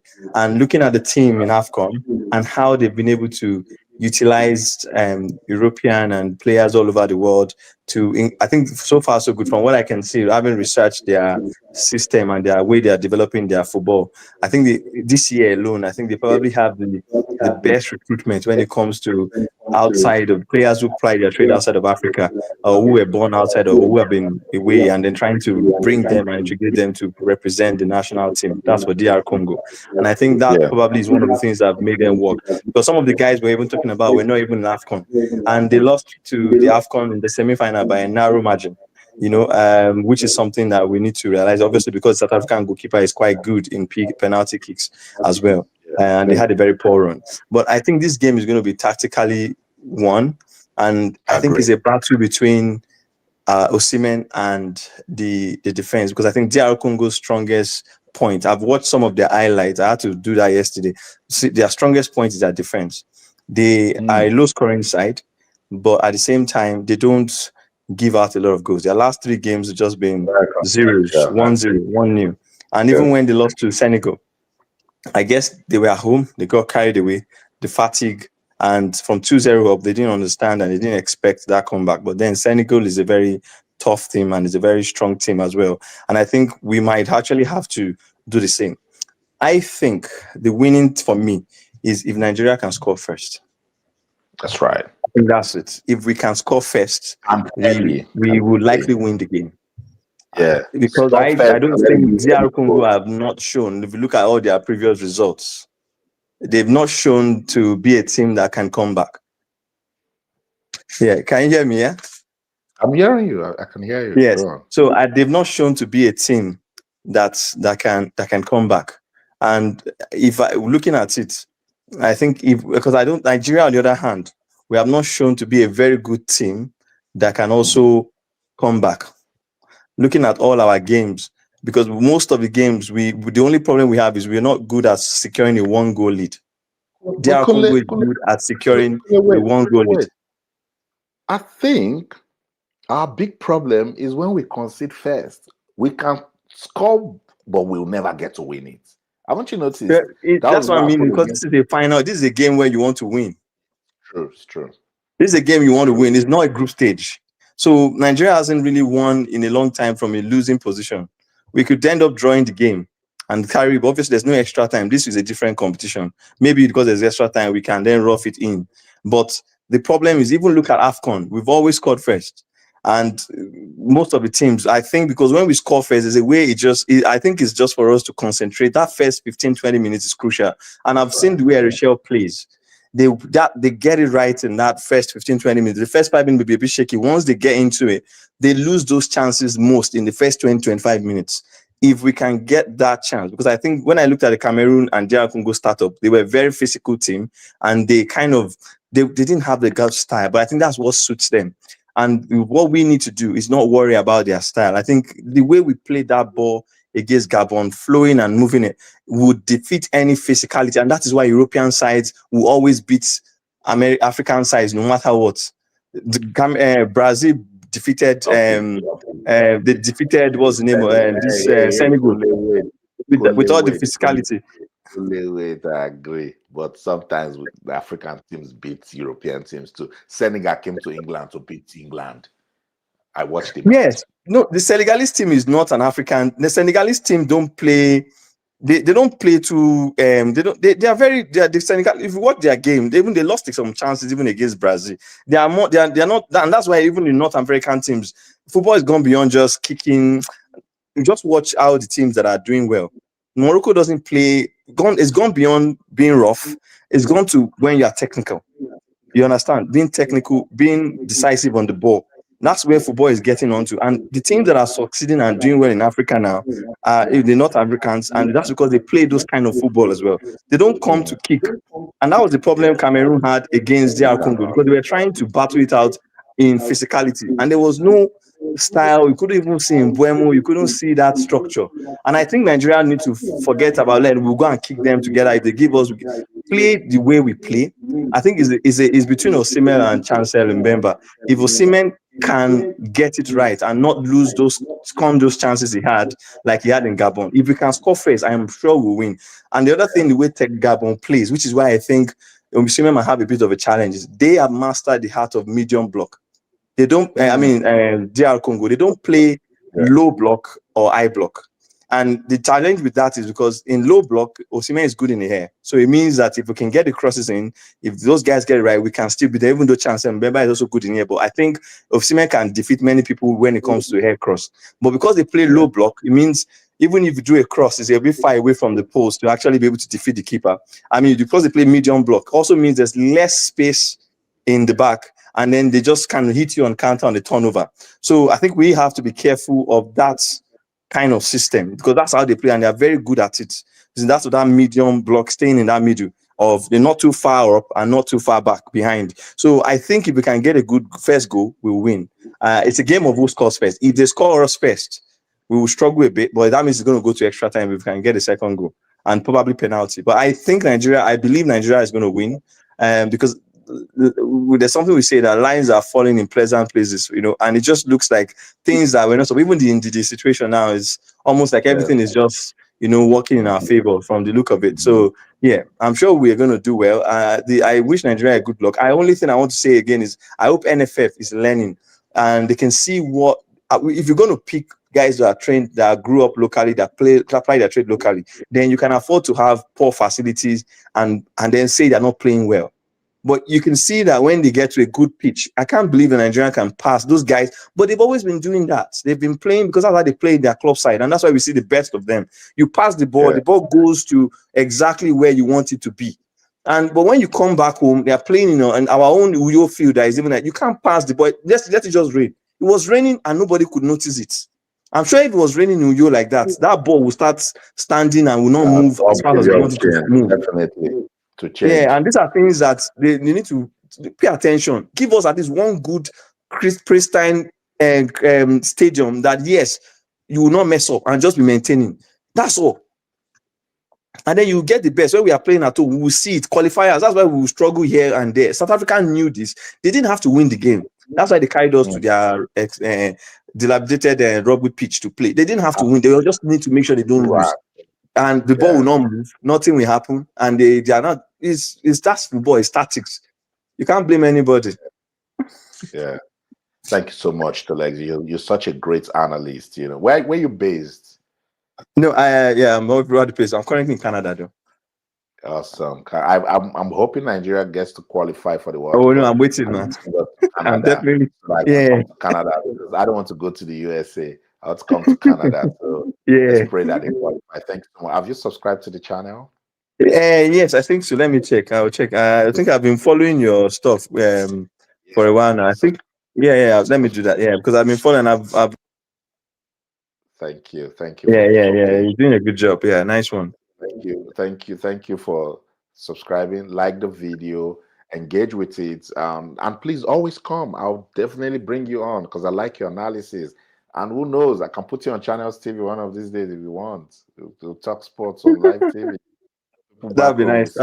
No, I follow Nigerian football. Even when the chips are down, I don't know. Even I was at work when I was because I'm a medical doctor. So and I was at work when when the Nigerian game was playing. My head, I couldn't even concentrate, to be honest. Don't get into surgical. I know. Because the problem, that's the issue I had when I moved from the UK to Canada, and the timing is bad. Canada here, Americans. Because of when they play their game, it's always in the evening game, is like in the thick of time of when you're at work. It's not like you've gotten home and things like that. It's always a challenge.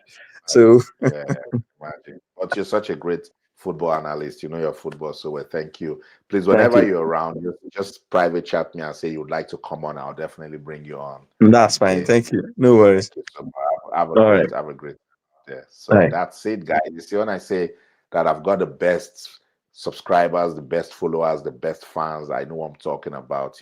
So if you still want to come on, let me see. Let me drop the link again. I want more persons. You see, it was such a fun conversation with Kolexi. So let me bring more people. Come on. Let's do it for the love of the game. TikTok. Do you want to talk? Do you want to talk about Nigeria, Congo, DR? Crucial final game for the World Cup playoffs for Africa. Come on, YouTube. Proudly Austin. Go search Proudly Austin and come join me. Let's do it for the love of the game. I'm dropping the link again. I said I want 3 persons, 1 down, 2 more persons. Let's talk sports. Logistic Jeff said, I think we will get a penalty call for us in this game. We'll see. Lawrence just dropped the DR Congo flag. So definitely supporting DR Congo. Thank you so much, Lawrence. Lawrence, where are you? Come on. Click on that link. I'll talk to someone from DR Congo. Let's balance it up. Adepoju Taiwo says Nigeria 1, Congo 0. Peter Sando, I do not see much difference between DR Congo and Sao Tome and Principe. What's your problem, Peter?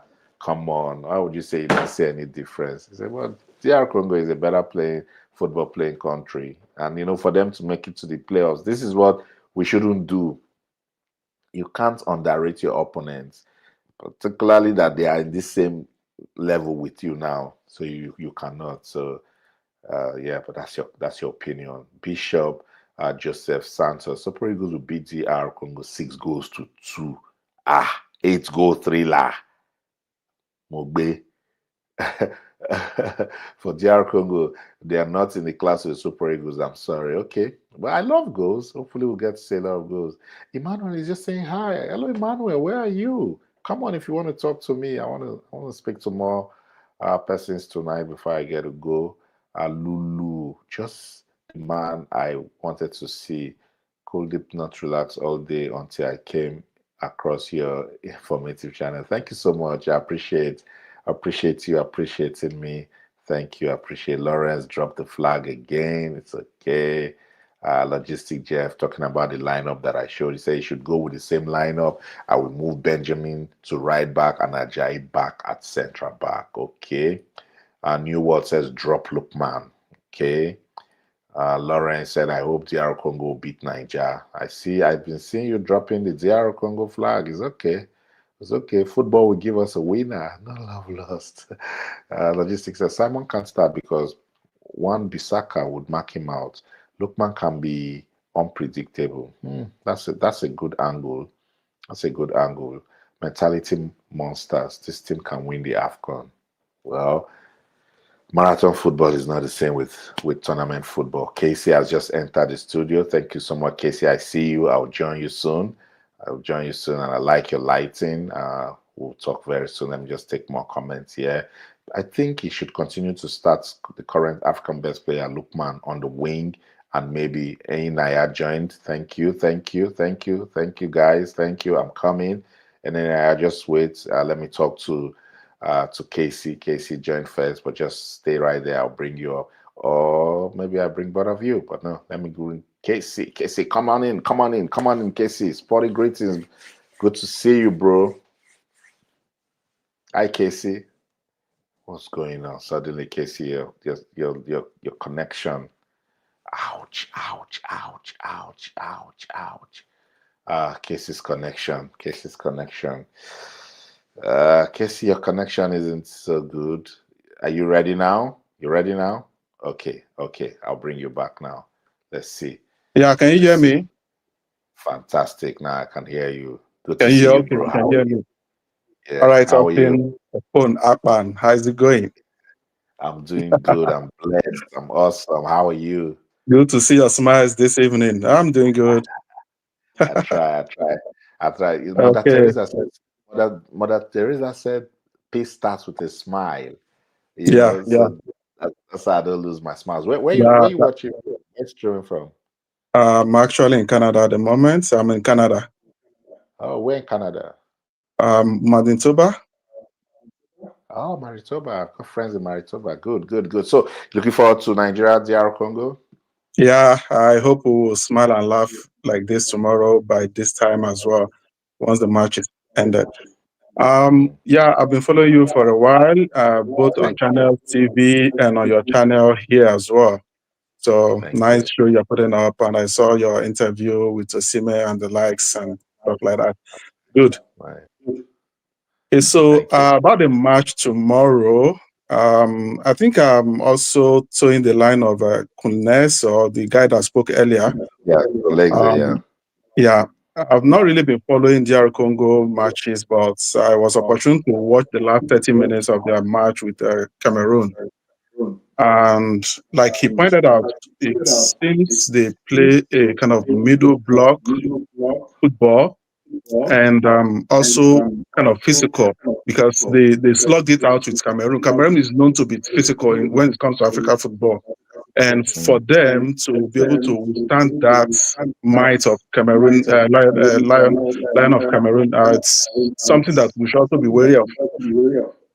But the good thing is, I've seen tremendous progress when it comes to Super Eagles lately. Even though we left it out late as regards to the qualification, maybe we underestimated the teams in the group. But it's also good we have to go through this route, possibly to the Mundial itself next year. And so we can, all the lessons we'll learn all along, we can make good use of them to be able to put up a good show at the World Cup. It's been a very long time Nigeria put up a good show at the World Cup representing Africa. So Eric Shell is doing a good job with the boys. They are also trying to see how they can remedy the situation, which we believe it will fall in our favor eventually. The tactics was good in the last match, kind of diamond system of playing where he put the No, there was no Chukwueze. diamond. That diamond does not work for us, so my Yeah, it brother. didn't work eventually because we're more losing the chances that we're getting. But at first, like the first 15 minutes, where Chukwueze, Ako Adams, and Osime, and so it's more like that's what he started with, but they reverted when that was not really producing any results. But one thing I would just encourage them to do is to be more clinical, because that seems to be a major problem sometimes when we needed much of that to get the goals. It's not with every opponent that you get to get those opportunities that you might get to score goals. So once you have half chances, one full chance, try and see as much as possible to optimize those chances. That might be the only chances you might get, and that might not be, but once you have them and you are comfortable playing because you have one or two goals ahead, that will also give you confidence and reduce pressure on you, or like when you are chasing the match. And like the other guy said, we've not really seen Nigeria winning from a losing position in a long while.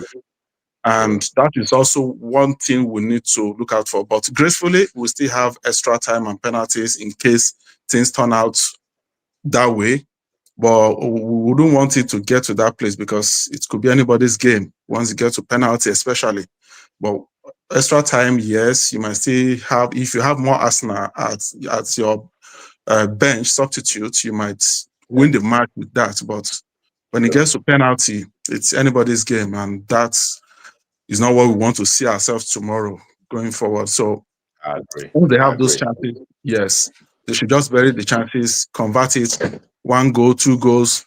And then I don't know who will talk to Stanley Nwabali.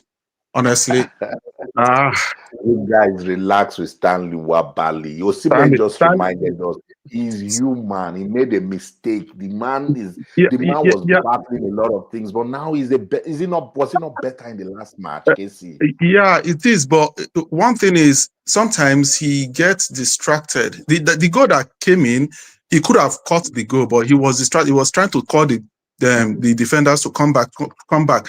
While he was calling them, he didn't actually knew that the ball was very close to him to be played, and that was why he lost. He could have caught that ball, because I had to replay it like 2, 3, 4 times to see what happened there. Relax. It was a deflected shot. It can beat anybody.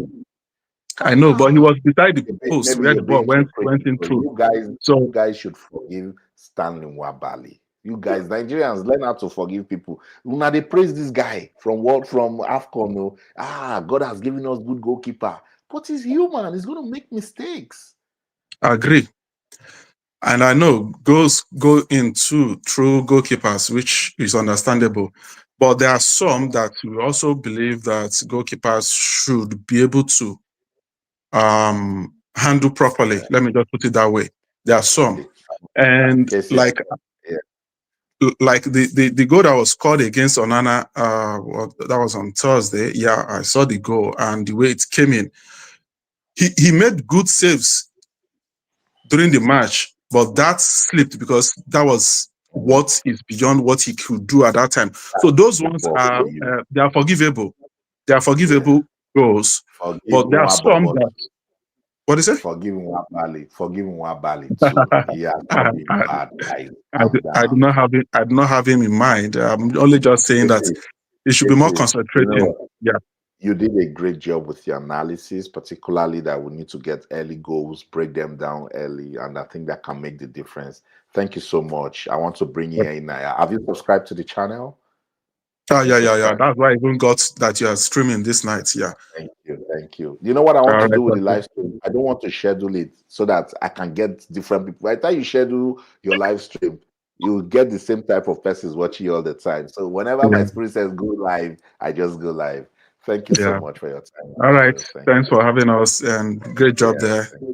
Wish all the best tomorrow. Okay. And there'll be a watch along I will start from about 6 p.m. UK time, 5 or 6 p.m. UK time. So we'll all watch Okay. the match together. And if you're available, you can come on and we'll do the analysis too. Sure. Thank you. Thank All you right. so much, Thanks. Casey. Yeah. Yeah, Bye. that's it. Thank you. Eagles Tracker, I see AY. I see your message. Thank you so much. AY, you people are the ones that put me into this thing. So I cannot wait to speak to you. AY, if you're around, please click on that link and join me. Let's have the conversation together, AY. Please come on. I see your comments. Say Austin, they hail me. Now you the run am. Hey, now where are you? Get in here. Get in here, bro. Get in here. Get in here. Good to see you. Can you hear Sporting me? great. Yes, I can hear you loud and clear. Good to see you. I salute, sir. I may salute you fast. I throw wins. In fact, I love that your filler. So let me give you I love that. Nigeria today. I love that your Yeah. filler. It's Are so you it's also so in it's so Canada? good. No, I'm in Dallas, Texas. Okay. Because I know people watching me by this time, and mostly people with the North America. Good to see you. Good to see you. Yeah, it's 9 p.m. here. Oh, okay, cool. Yeah, it's so good to finally be able to talk to the great Austin OKON-AKPAN. Small boy like me, I'm humbled. You know, You're my in-law. My wife is from Akwa Ibom, oh, awesome. We're in Akwa Ibom. from Uyo. Greater for me. Give a tight hug for me. It says from my brother. No wahala, no wahala. So I'm not. Part of me is not too worried about tomorrow because Super Eagles are like a cat with 9 lives. Ooh. Just when you think that all hope is lost, somehow they come out and they win. True. Because at some point during the qualifiers, I had lost hope. Me too. I had lost hope. No, I never believed that we would get that chance to even qualify. But as soon as it came to light that there could be a way to qualify due to Eritrea dropping, Yeah. I said somehow we'll find a way to get in. We'll find a way to get in. So, and that last match against the Benin Republic, that I knew we were going to win that match. I knew we were going to get. That match was the real assurance. That match was God saying, "See, this team has fire. They didn't just ignite it since." I'm telling you, after we had gotten past Lesotho, for me the main challenge was beating Lesotho away. As soon as we achieved that, I knew that we were going to beat Benin Republic. That match was nervy. See that last mistake between Wabali and Semi Ajayi. If Lesotho had scored that goal, my brother, we wouldn't have been here. I was actually looking at that pitch to see if somebody tied Wabali's legs to make that mistake. But as soon as we escaped that game and got those 3 points, I knew we were going to qualify. I wasn't sure how we were going to qualify, whether by winning the group or by getting into the playoffs. But I knew that we were going to have a second chance, and God gave us a second chance. And we have not come this far to lose. Preach. We haven't come this far to lose. And as for the game tomorrow, even if Congo wins, even if Congo scores first, I believe we can still come back. Yeah. But my problem with this Super Eagles team, when they concede first, they can fight back and equalize, but to now go on to win. Mr. Austin, there is always the first time for things to change. We'll see. There's always a first time for things to change. I believe that we are destined to go to Mexico in March, and from there qualify. I believe. Hallelujah. Because I know for sure that even if Congo scores first, we're still going to win. And by the grace of God, we are not even going to need penalty shootouts to win. I know we're going to win. No penalty shootout, please. I know. Right now, I don't even have the heart for penalty shootouts. So, yeah. So talking about But what do you think can make a difference? And don't tell me Victor Osimhen. Where can we? What is that one thing we must do as a team to beat DR Congo? avoid putting too much pressure on Victor Osimhen. Avoid putting too much pressure on him. Got so much pressure in first half against Gabon, and the guy was just all over the place, missing chances. So that's where all the other guys have to step up to the plate, because I'm sure the Congolese coach now is thinking, I need to mark Osimhen. That's why I like what Akko Adams is bringing to the team. He's a breath of fresh air too. So now Super Eagles need to prove to them that Osimhen is not a one-man. Super Eagles is not a one-man team. And take the. In fact, I see a situation where Osimhen will not even score tomorrow. I see a situation. It's possible that he will not score, but he will create some chances. Okay. See, for me, whether Osimhen scores tomorrow, it doesn't matter as long as Nigeria gets through. Very important. And I'm sure even Osimhen himself will do everything possible that even if he doesn't score, he will make sure Nigeria wins. Yeah. So as long as Super Eagles can take the pressure off Osimhen tomorrow, because everybody, all of them, they're going to be working. Don't be surprised, you will see tomorrow 3 people are probably marking Osimhen. Yes, that was what Gabon did now. That was what Gabon did. So for that to happen, the wingmen must be at their best. That was what happened against Benin Republic. Yeah. Samuel Chukwueze and Moses Simon had a great game. And I hope Samuel Chukwueze can have a great game tomorrow. Exactly, because he wasn't fantastic against Gabon. I don't know what happened. And maybe tomorrow Ademola Lookman might decide to turn up. Maybe, but I still feel Ademola Lookman should start from the bench. I still feel we need a super sub in the team. Somebody that if you're the coach of DR Congo, you are looking at him and you're saying, by the time this guy come, he will disrupt whatever is going on because he's intelligent, he's got speed, he can shoot, and he's an unpredictable player. Yeah, that's true. Now, I hope to see this lineup tomorrow because since Semi Ajayi is going to come back, so I hope he partners Calvin Bassey. And then Benjamin Fredericks moves to the right because he's going to come up against Theo Bongonda on the left side of Congo DR. And that guy is very good. Don't you think Semi is slow sometimes? Is he not slow? But yeah, he might be slow, but he has the physicality. So that and he's good with the long balls too. Yes, he has the physicality. In fact, Calvin Bassey, Semi Ajayi, Benjamin Fredericks, 3 of them are physical. I don't know. Zaidu Sanusi, I'm not too sure, but I'll prefer Zaidu Sanusi to Bright Osayi Samuel tomorrow. We'll see.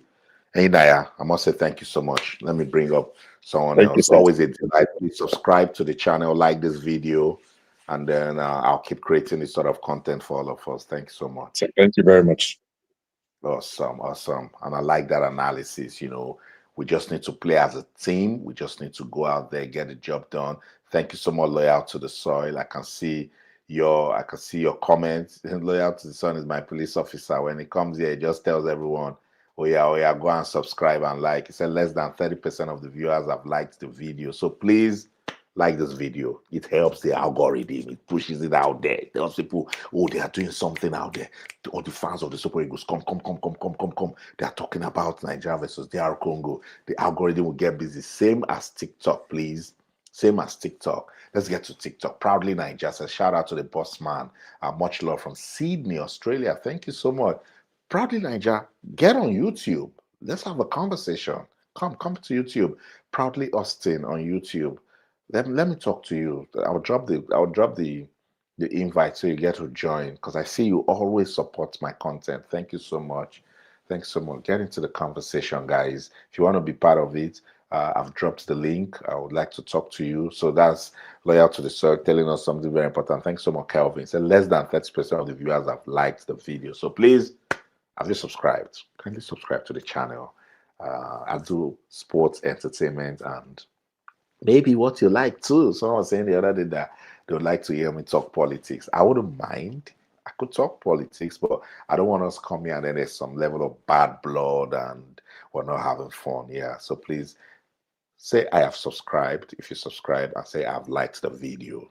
Very, very important to help to push the algorithm. We're going 2 hours now. I wanted to do 1 hour, but now we're going 2 hours. So please, let's get it going. Let me see. Odimogu said, greetings from Sao Paulo, Brazil.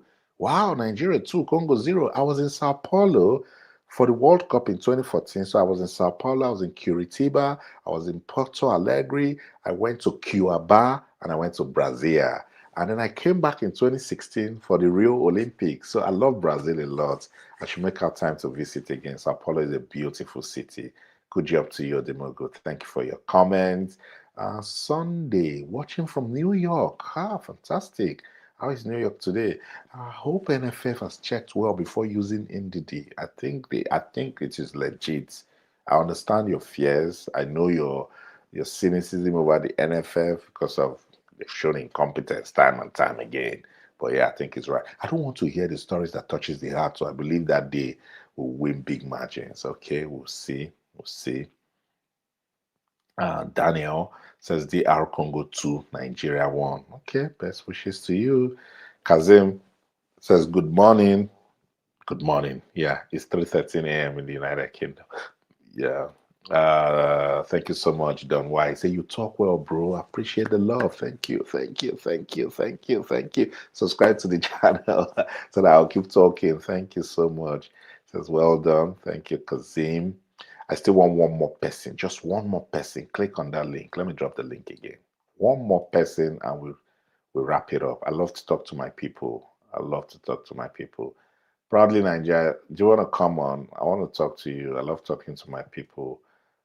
President for MFATs, DR Congo 2, Nigeria 0. Interesting. We'll see.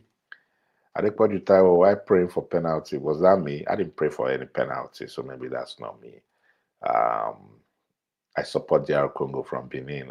Okay, I get it. Nigeria beat Benin Republic, but it's okay. So for the love of the game. Coach Baba, Gabon had better star players.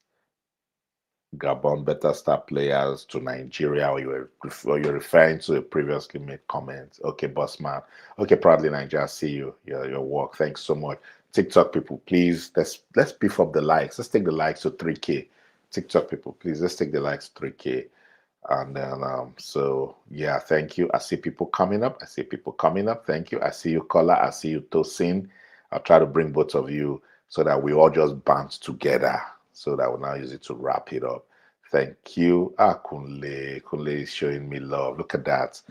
Thanks so much, Kunle. I also believe we will get the penalty kick tomorrow. We definitely shouldn't underestimate them.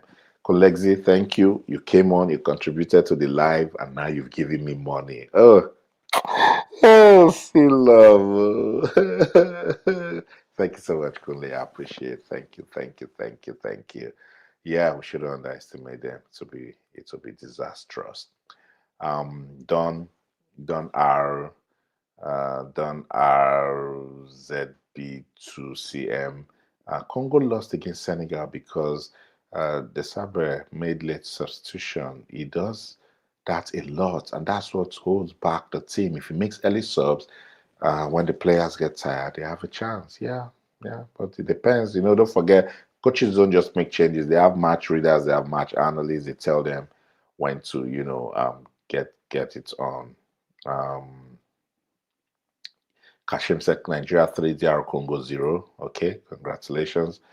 Wananka. Morale is high in the camp. We got this. Okay, I'm sure you're rooting for Nigeria. President says DR Congo will shock you. Hopefully they will not. Quotes Baba. Our team with the current form can beat any team, even Brazil. Yeah, it's possible. As this is no official, to just give us the Niger flag. Yay, proudly Niger. Peter Akeredolu, has it been officially confirmed that Egypt indeed is eligible to play? I understand everybody's fear about this, but yeah, it's been confirmed. Indeed, they can play. Big Ben 40, Nigeria is still the giant of Africa. Are we truly the giants of Africa? I think we need to reflect. Are we doing the right things? Infrastructure, we're not there yet. Players' welfare, we're not there yet. It's still a lot. It's still a lot to do. I don't think we're giants of Africa. No. Peter went on to say DR Congo play better as a team than us, so our players have to be 100% at their best, otherwise it will be difficult. I agree with you 100%. Tosin Akinfewa, I can't see you.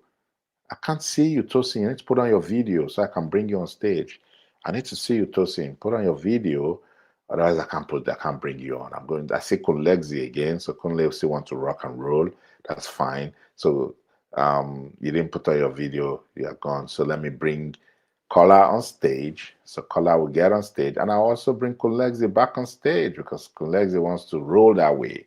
So that's fine. So let's get Kola going. Kola, what's going on? What's going on? I'm okay. Good morning. Good morning. Unpopular opinion.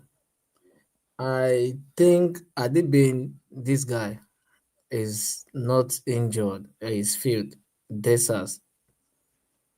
This is where we need him. Very technical. Desas? Yeah, to be sincere, you might not believe it. I know, no, I know what I'm saying. That is why I said unpopular opinion. That is why I said unpopular opinion. Okay, no vex. I have reasons why I said that. If you notice, Akko is not a full-time player that can play full time. He gets tired along the line. And this is where we need Desas, that we can bring in Desas for him to complement Osimhen. Apart from Akko, which other striker that complements Osimhen at the front? To be sincere, Lukman is not in form presently, that we can say. But apart from Akko right now, that deviate other defender, then Osimhen will be able to do the thing. Or Osimhen take the people on him, and then Akko will be able to do the damage. I don't know, maybe you understand where I'm coming from now. That's why I said unpopular opinion. And to me, if it's possible that we shouldn't use Simon tomorrow, I will appreciate that. Because he's a one-way traffic person. Kilo shele gongon. We need to be sincere. See, we need to be sincere. We don't need to like do this thing. I'm saying the fact, reality. That's why I said unpopular opinion. That is my own opinion. Okay. That is my own opinion. But that game, there will be penalty in that game, to be sincere. Reason for why Nigeria. I said that, we're going to have a penalty against Congo. Reason why I said that is because the Congo guys are very physical, rugged. But what will determine tomorrow match is going to be IQ.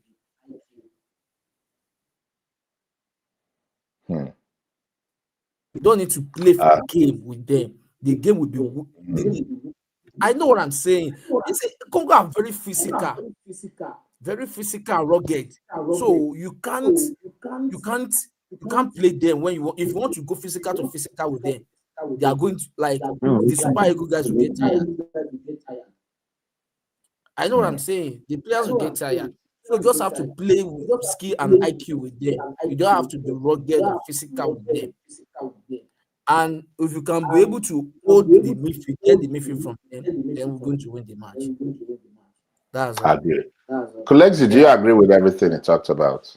Not everything. I don't think the desert point is number one. Is not gonna work. I'll tell you why. You want to play.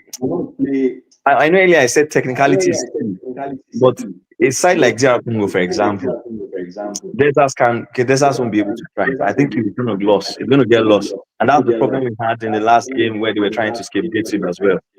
It's simply because you need, if you're going to be the point man, you need some level of physicality in the center box. So it's not like you're going to be moving from outside and you want to then, he likes to drive from outside, do the link up and then get the goal. But teams don't give you that space because, and that's why Osimhen can stay in the box and still try and use the physicality to win the headers and a few other things. And if you watch where Richel plays, there are two reasons why I don't think he's going to be good fit. One, I don't think Thierry Desas is a good presser of the ball. And that's the other issue we have with Tolu Arokodare as well. If he plays Osimhen, he doesn't complement. What does a good striker that complements Osimhen needs? Osimhen is an high energetic striker. You need to be playing. You know, there's a way they analyze football when you watch CBS Sports and all these places where you look at this distance between the two strikers. They do that a lot for defenders as well. In teams that play three defense, there's a triangle that they're trying to maintain good distance. When one person goes, they always maintain that triangular formation. In the forward line, you always want to maintain a parallel line such that the distance has to be accurate. The problem Tolu Arokodare has with Osimhen is not maintaining that right distance. They almost were in the same space. So it means that there's no space to kind of cover ground when the loose ball comes to the other end. Now, Ako understands that and he plays well because he doesn't compete for space with Osimhen, rather looks for the free space. Even against Gabon, there was a time he was hugging the sideline because Lookman was dropping in. That flexibility is what makes it difficult for opponents to read your game. And also, is very, that's why he's going to get tired. There's no reason why you not play 60 minutes or 70 minutes. If you do the way Richel wants you to play, especially the forward line, that you will not get tired because you have to press. And I think that's the only way we can actually win opponents, especially those guys that want to pass from the back, want to point skill. And I think if we press them, they'll be forced to go long. And that's where if Shemi Ajayi is playing, if they go long, then we can always get the ball back and recycle it again. I think that's it. Where I think Osimhen will be key, I think it would be nice for Ako to understand that role and play into the space so that Osimhen can actually control the ball and release it to him. I think if that's where we can play a decoy sometimes. We can play a decoy such that it can allow for him to be able to get the ball. Now we've done just to come in. They have actually done that, and Kola, you might not agree, but Ako Adams is a breath of fresh air towards supporting Osimhen. This is how you will know. You will know with that goal that he scored. He got to that ball before Osimhen. Means he's studying the high press. It was Moses Simon that did that pressing, and then the defender played the wrong pass, and then it was Ako who reached it first. And his first touch on the ball beat the goalkeeper. I think we should like the fact we should be proud of the fact that this team they're beginning to complement themselves. You know, it's very important. We haven't seen that. We see Cyril Desas. I agree with your intent that he's an intelligent player. He's got flair, but the people you play with in a team matters, bro. And you see these players, Kola, sometimes they come out all together as a team, but there's a way that if I like Kunle in a team, it will ginger me. If I don't like Kola in a team, the moment I see him, he's already affecting my play. I don't know if you guys can help me with this question. He says, Austin, does Congo always play 5-man defense? Do they always do that? No, it was just a formation on paper. But on the pitch, they play another formation. It's just a formation on paper. Like, I'm not arguing. Normally, sometimes it happens like that. I'm just saying, just in case, okay, assuming now, apart from Ako that complements Osimhen at the front, who else complements him at the front? No, Lookman can play the game. But presently, Lookman is not in form. No, but form, yes, fine, he's not in form, but he's doing the job. The last game, he had a few chances. He's going to come. It's going to come. I'm not arguing. No, the chances will come, and if they come, I'm going to take it. Yeah. That's all. Football is all about chances. And I pray they make use of the chances they have tomorrow, so that at the end of the day, it won't come to bite us. So Because football is very dangerous. just to answer the question about the way Congo tend to play 4-3-3 or 4-2-3-1. I don't think sometimes when in the game they can drop back to a back five, but their usual I know pattern is they're always four. most of Yeah, their games because is 4-3-3 or 4-2-3-1. right. And then they put Yeah. what is his name? Bekambu up top. Either way, it's always their number 9. And that's why I'm not worried about Bekambu, because Bekambu is in the same category with Aubameyang. And if we can shut down Aubameyang, we can. But I think the key is shutting that service in the midfield. And that's why indeed it was so crucial. Because Aubameyang could not get any ball across. So if we do the same thing against them, I think we can be physical, but I don't think our players should get carried away. We don't get drawn in the physicality side of the game. We can be physical to get the ball, but we should not get drawn in the physicality of the game and play our own game. If we play exactly the way we knock the ball past it, the way we played against Gabon, I think we will create a chance because they are so tight. So you need to be able to pick up those spaces and pick the passes and get them. The only challenge I have when I'm analyzing the game against them is I've been watching the guys that play with them is, do we play from the middle? Do we strengthen and emphasize our build-up and our creation of the game from the middle or from the flanks? That's the problem. I don't know if anyone wants to answer that. And maybe people in the comment section will respond, because that's the tactics I'm thinking that where should we heavily rely our build-up play? Obviously, we tried to play initially against Gabon from the middle. We missed a lot of chances. We went to the side, but eventually we still got our joy from the middle when we were playing Gabon, but then they were already tired. But this Congo I was time... waiting. No, Kule. I was waiting for you to come back that it was still the middle that made the difference. Yeah, definitely. See, that middle is core. That's why when I come at Alex Iwobi, people don't understand. The thing they pain me. Alex Iwobi is a creative guy. Don't just get the ball and pass. Don't get the ball and just give it up. You see, when you run at defenders, you destroy any defensive tactics that they will have to stop you. See the Benjamin Fredericks run. That run was the goal. That run was the goal. See Chidera Ejuke's goal. Indeed, his run and pass was the goal. In fact, the fact that he was running was giving Osimhen to go to space, was giving Chidera Ejuke to go to space. He could pass to Osimhen, he could pass to Ejuke. He went right. And it was the right call. So that middle is important, is pivotal. Because these guys already know that our strength is from the wings. And they know that when we're running from the wings, Victor Osimhen will want to use it to break attack and also go to the side so that the player that is wise enough can run in. And they are saying that we also destroyed Benin Republic from the wings. So Gabon made sure that they frustrated us with the wing play. That is why it will be.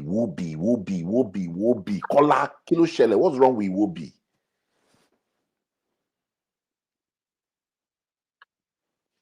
I think Kola's stuff is. Can I? Sorry, my Oga Austin. Can I say something? Get in. See how Congo's strength. They are stronger in the middle. That is why you have to break them in that middle. See, if they are strong in the middle, take the war to the middle.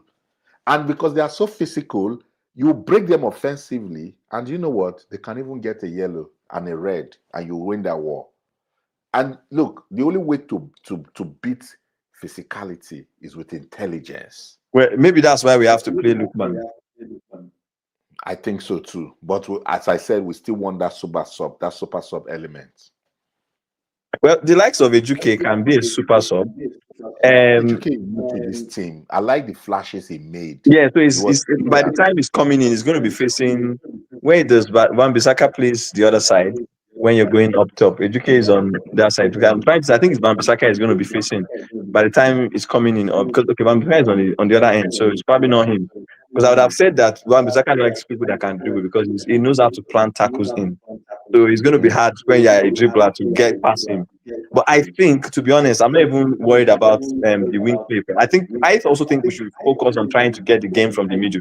Worst case, we get some set pieces, some fouls in, and all those kind of trickery from it as well. But I just thought maybe if we go from the wing, maybe we'll get some joy. But we don't even have very good crossers that are very reliable. That's the other issue that Nigerian team have. We need to diversify in that regard. But for some reason, I don't know what to say about Iwobi. I like him, and I think he does more for the team than we actually see. And that's because sometimes we judge midfielders by output, like Kunle, goal contribution. Kunle, we have to see it. Who do you think is the playmaker in this Super Eagles? Who owns that position? Iwobi is supposed to be, but he runs around though. He runs though, and to be fair, he plays safe passes sometimes. And the fact that there's something about Iwobi that we may not realize. And maybe when we start to play Onyedika, he will start to do it. You know that Iwobi always picks. He's not afraid of coming to collect the ball. We tend to underestimate what he means as a midfielder to be coming in the space of people to always collect the ball. It gives you progression. Yes, it's not like Dele Bashiru that can run at defenders. Dele Bashiru can drive at defenders. Iwobi doesn't. I don't know why he's not been doing that to his game in terms of driving at defenders. But the fact that he creates that option, it's good. He allows us escape from the back. It's just that final pass sometimes in the front of box. Look, there's just something about Iwobi just wanting to get the ball and just take the ball out of his legs. That is what I do not understand. But that's not a bad idea. Look at this. No. It is 100%. It is 100. You guys, you see, no matter the formation you are playing, if you get a ball in midfield, if you get a ball from your 6 or your 5, and your 4 is right in front of you, it's a sin not to go past him. And the football I learned growing up be that. You must go past your 4. Because the rule is that if you go past your 4, you are initiating a counter. I'll give you a certain player. There are different ways to build up play. That's why I put up this boy. Wait, that's why I put up this boy. Did you see when he got that? He won the ball. Oh. He could have just said, I'm not. But he knew that if he wins the ball, he can initiate a counter attack. Man went all the way alone. There's a difference. There's a difference in the way if you see the highlight, Frederick won the ball in the middle, and there was a turnover. When you have a turnover, players are already out of position. He had the space to run into up front, and he took it because he won it right at the middle. Iwobi would have passed that ball. Iwobi will pass that ball.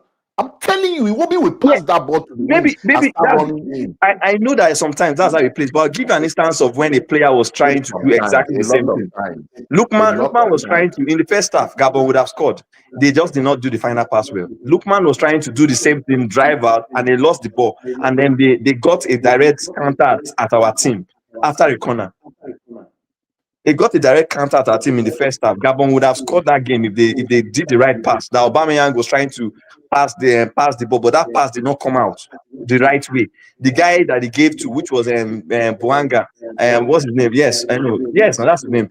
He could not control it. The first touch took the ball away, and then by the time it came, it was already too late to score anything from that chance. So sometimes a player like Zubimendi as well does that. Some players are just good connectors of the ball.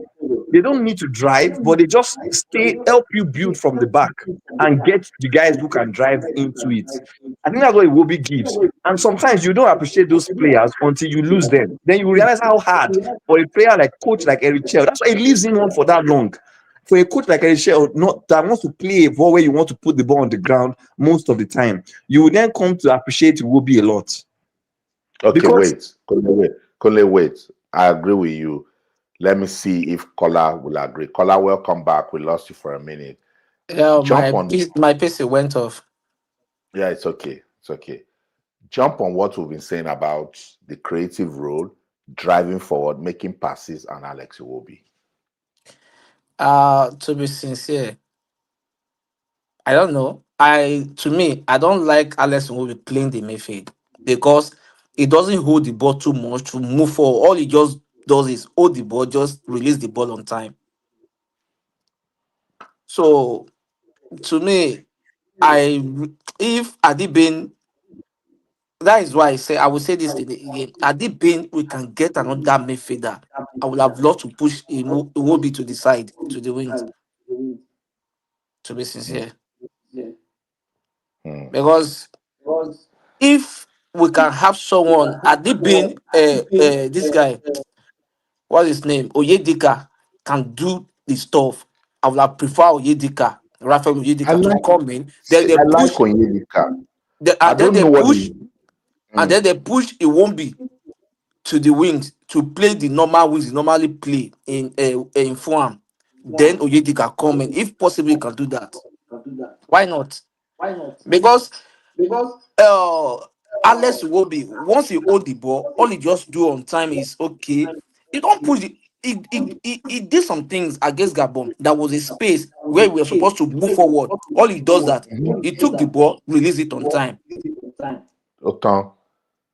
Now that puts pressure on the counter attack because even sometimes when he releases the ball. And this is not a swipe at Alex Iwobi because people just don't understand time I do this Alex Iwobi thing. The man is a fantastic player. He's creative. I don't know whether when it comes to Africa, he's afraid of the tackles or something. Look at this guy I'm bringing up. This guy. Look at how useful he gets when he goes into CM role. Look at that pass he gave to Victor Osimhen. Look at that run to Ejuke.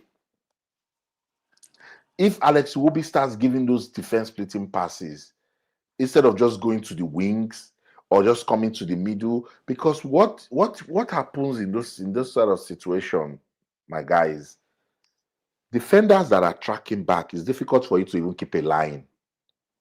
Because you'll be thinking, what's this guy going to do? What's this guy going to do? See, if you go and even look at the space that what's his name created, Benjamin Fredericks, do you know he could even go forward and still take a shot if he wants to? Yes, You, of you, course, you, yes. you couldn't even have. Don't you notice that he was trying to wave that if you want to lay the pass, I'm here already. Thank you. But he just respected the fact that it is Osimhen and he trusts Osimhen. If Yes. Alex Iwobi can be doing that and don't even pass and play short, even give us a rebound or forces a save, is even better. You guys When last wait. did you do it for Fulham? Huh? When last did you do it in Fulham?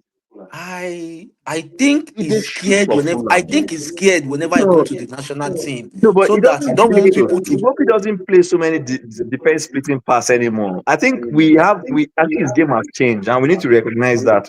It doesn't even in the Premier League. He doesn't play a lot of defense splitting pass anymore. Baba, he plays passes, he shoots, It's the he same goes pass. to He the just back. well as this shoot from and scores and outside shots. Iwobi does his game has changed. It's more of a side Three shooter. weeks ago, bro, he shot now. You don't forget, 3 weeks ago, he shot and he scored a goal now. Look, I know what you're saying. I want to bring a fresh perspective. Let me bring in Collins. Collins, thanks for joining. All right. Welcome, Collins. Welcome. I like where we're taking the conversation to. Collins, sporty greeting. Good to have you on. Where are you watching from? Can you hear me? I can't see I can you hear guys. No, we can Um, see you. okay, but I can't see you guys. I want to talk about Iwobi. First of all, Okay. morning from Germany, Freiburg. Talking about Alex, with my experience of football as a midfielder, when you are playing two midfielders, it is very, very difficult for each of them to really exhibit that kind of character that you are talking about, especially when the game is a very intensive game and the game that they are very careful to not to. Nobody wants the reason why they are lost in that game.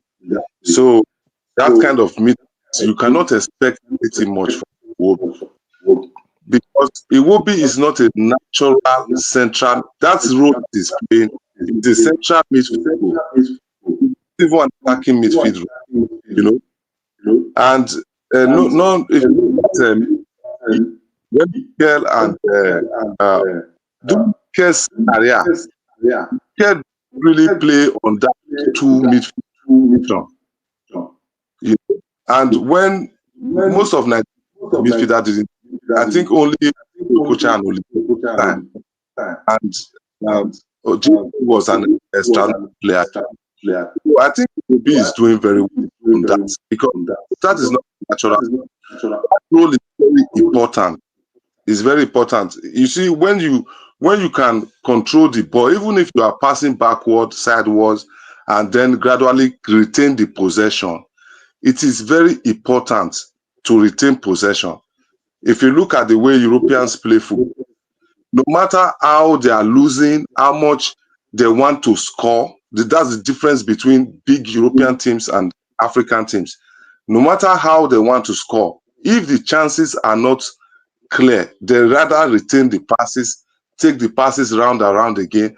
That's the way Nigeria used to play in the 1994 time.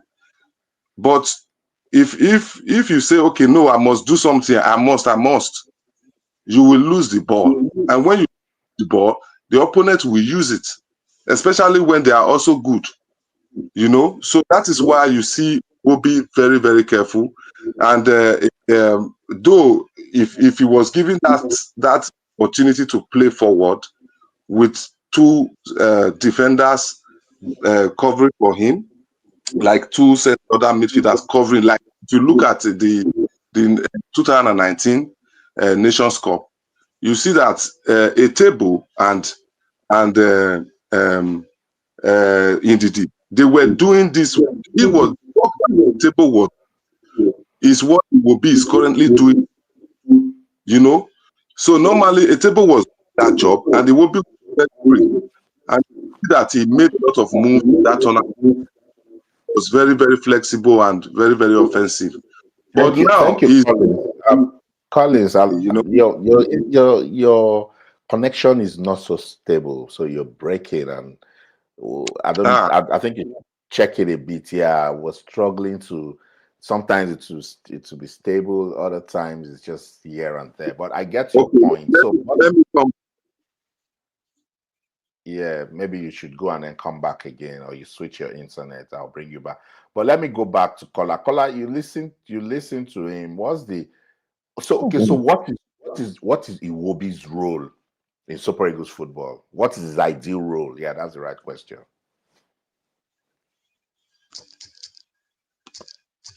The ideal role of Iwobi is create the chance, drop the pass, let them attack and score.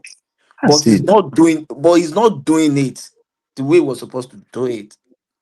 Because I don't know, maybe you watch him very. I think he will be scared. I think he's scared.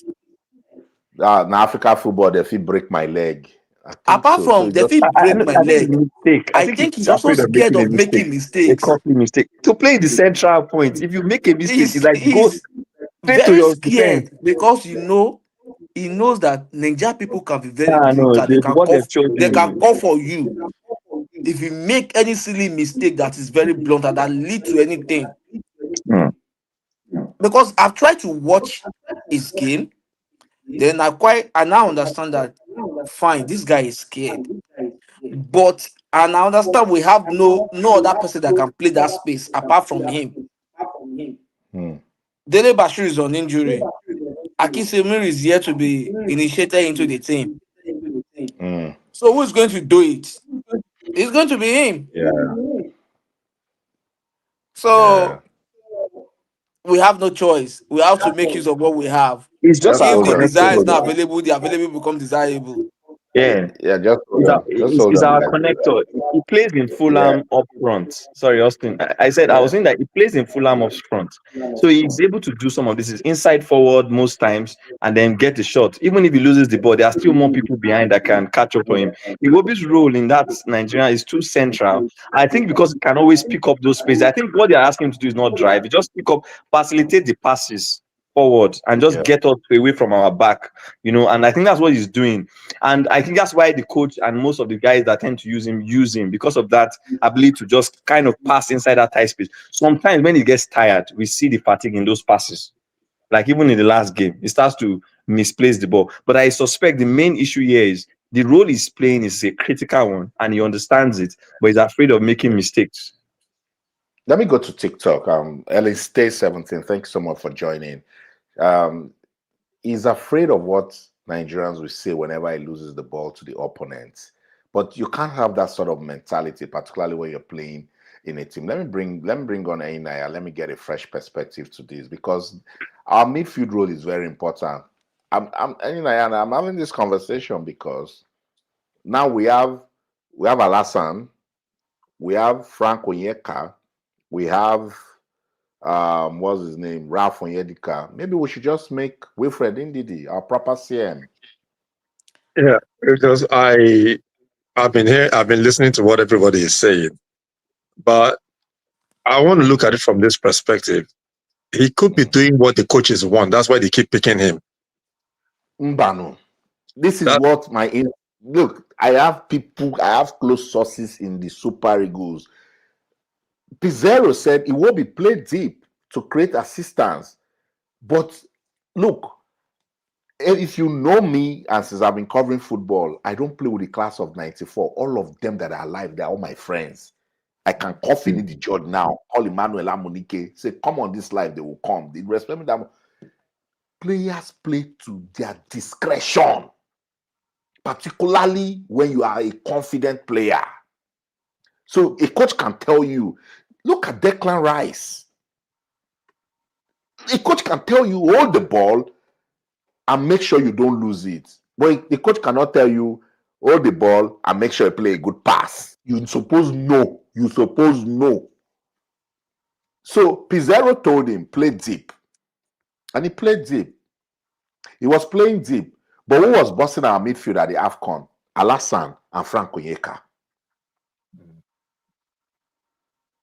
Yeah, the thing is, I agree with you. You can't be in a team like the Super Eagles and be scared. Thank you. You can't be in a team like the Super Eagles and be scared. You know, if you are scared, then we don't need people who are scared. We need people who can take the initiative. And like somebody said, I don't know who, maybe it was Kunle or I don't know. That's those balls that Wilfred and Benjamin Fredericks used to create those 2 goals. Iwobi would have passed. Exactly. You are right. Iwobi would have passed the ball. He would have passed the ball. I was even thinking that maybe Fredericks would have shot the ball, but both of them made the right choices in laying up. But Iwobi would have passed. See, counter-attacking football, and what I know about football is better when you are going like this than when you are going like this. Mm-hmm. Check when Okocha was playing. Check when Wilson Ruma was playing. Now I'm calling our midfielders Gongo. Check Thompson Olia. Check that class of 94 that is our golden generation. Even Mutiu Adepoju. They were solid on the wings, though. But they initiate from the middle. Even today, I watched that goal we scored against Argentina.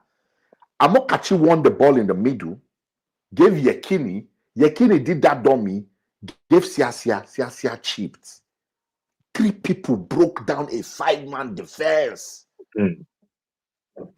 Go and watch it again. Nigeria, Argentina, 1994. So if guys, I see you, we need to go and watch that goal again.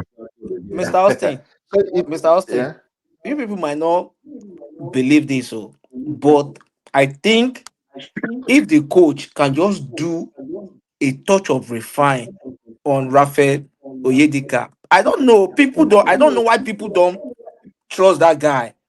You know that guy is a boss-to-boss midfielder. Forget that he's a defensive midfielder. I haven't seen much of that guy to be able to. Hey, Naya, stop it, please. That guy is currently our best midfielder. I'm saying people don't. 3 seasons in a row, he's been playing in the UEFA Champions League. He just played Barcelona last time. The other time he played against Manchester City, he scored a goal. He's a regular in his club. That guy, his box-to-box mentality is fantastic. Even see that goal he scored for Super Eagles. I still know some people who go fit shoot that shot. Do you know any They'll get insider information why he's not playing? Because I want to see him actually, because I think he's good, and he'll probably be the best person to play with. So you see, that's what I'm saying about coaches. A coach will not take the risk of breaking what isn't It's broken. working. It is working. See Frank Onyeka, for instance. When this guy just came, they would have told lies. Oh, this one, well, because they wanted to call certain people. We didn't call Frank Onyeka against Zimbabwe, and we suffered for it. That 1-1 we played, we suffered for it. Frank Onyeka brings a particular type of covering for Wilfred Ndidi. Especially when he's tired. So Wilfred Ndidi now has the ability, particularly when they want to do that switch, to now go forward. But we saw Frank Onyeka and Al Hassan more at the AFCON. Did he really work? With Pizarro style, we couldn't tell. But we didn't see Ralph Onyedika. Pizarro was the one that would have taken that risk on Iwobi at the AFCON and play Onyedika. So but why is this current coach not using him? Because when he comes in, he doesn't even come in sometimes. They don't even put him as sub. Because the current guys are doing well under the coach. I just showed you the stats of Eric Schell. So if you are the man, what would you do? The day you go and play him now, and Wilfred Ndidi will say, I was already creating a formidable partnership with so and so. You're the what are you gonna say? This look, see, footballers are like they are like army. Going to God bless you. I don't want to just say that, but see 94 squad. Keshi, that's why they used to call him the big boss. God bless his soul. After Vesta of Julius, you will go show him. You happy with it? You like it? JJ, will he dribble today? Because they don't want a situation where everybody will now walk. One person will now go and spoil it. So it's very, very, very, very, very. National team football, I always tell people, it's different from club football because you guys will play for a short period of time, go away, and then come back. So whatever blend you have created, you keep it. But let's not make it an and there's something you usually say: if it's not broken, don't fix it, Jack. Don't fix it. Yeah. If it's not broken, don't fix it. If you check, it was scared about taking a risk on the Benin Republic starting lineup. But guys, be sincere, did it not affect? He only made 2 changes, to that Benin. Okay, Semi Ajayi was suspended, couldn't play, so he could have still played maybe Awaziem. I think Semi Ajayi played that game against Benin Republic. No. I'm talking the game against Gabon. Semi Ajayi was suspended. So you see, if it's me not breaking what is not broken, I will play Awaziem with Calvin Bassey. I'll still leave Benjamin. It's just that boy is just exceptional. I'll still leave Benjamin on the right. Zaidu stays left. I would never have started Lookman. But you see, people and talk, someone would have play Lookman, Lookman. But Lookman doesn't function effectively with Osimhen. Haven't you guys noticed? After AFCON 2024. Even check that AFCON. Osimhen was doing all the dirty work. That's why he wasn't scoring. He was doing all the dirty work, and this guy was not getting the goals. There's just something about intelligent players. They want to be at an advantage point. And you see the Super Eagles team, everybody too, I can agree to that. People they fear make no points hands at them. Because they know that our football has gotten to a very tight place. It's a critical position. You can get the point. And they're human beings too. So they feel everything. They hear everything. No matter how much you want to ignore it. It's words they can hurt. So, and they have emotions.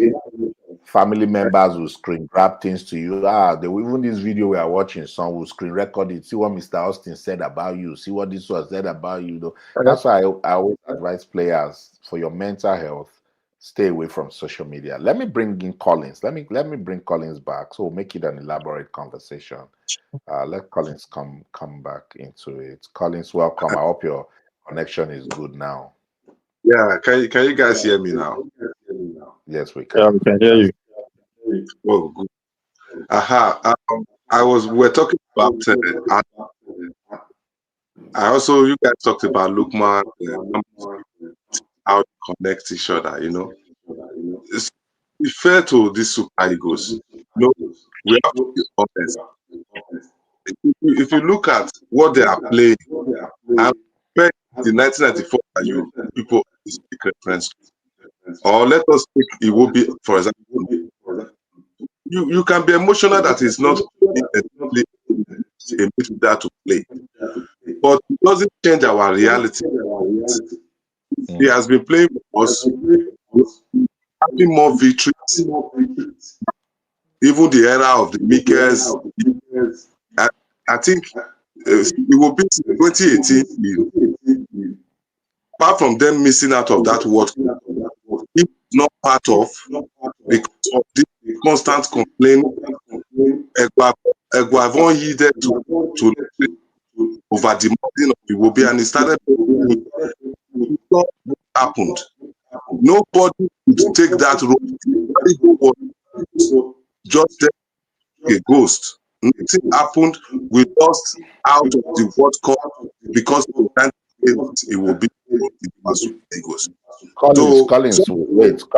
Collins, wait. Aina, is it just me? Can you hear Collins clearly? I can't hear. It's muffled. Yeah, there's something wrong with your. I don't know.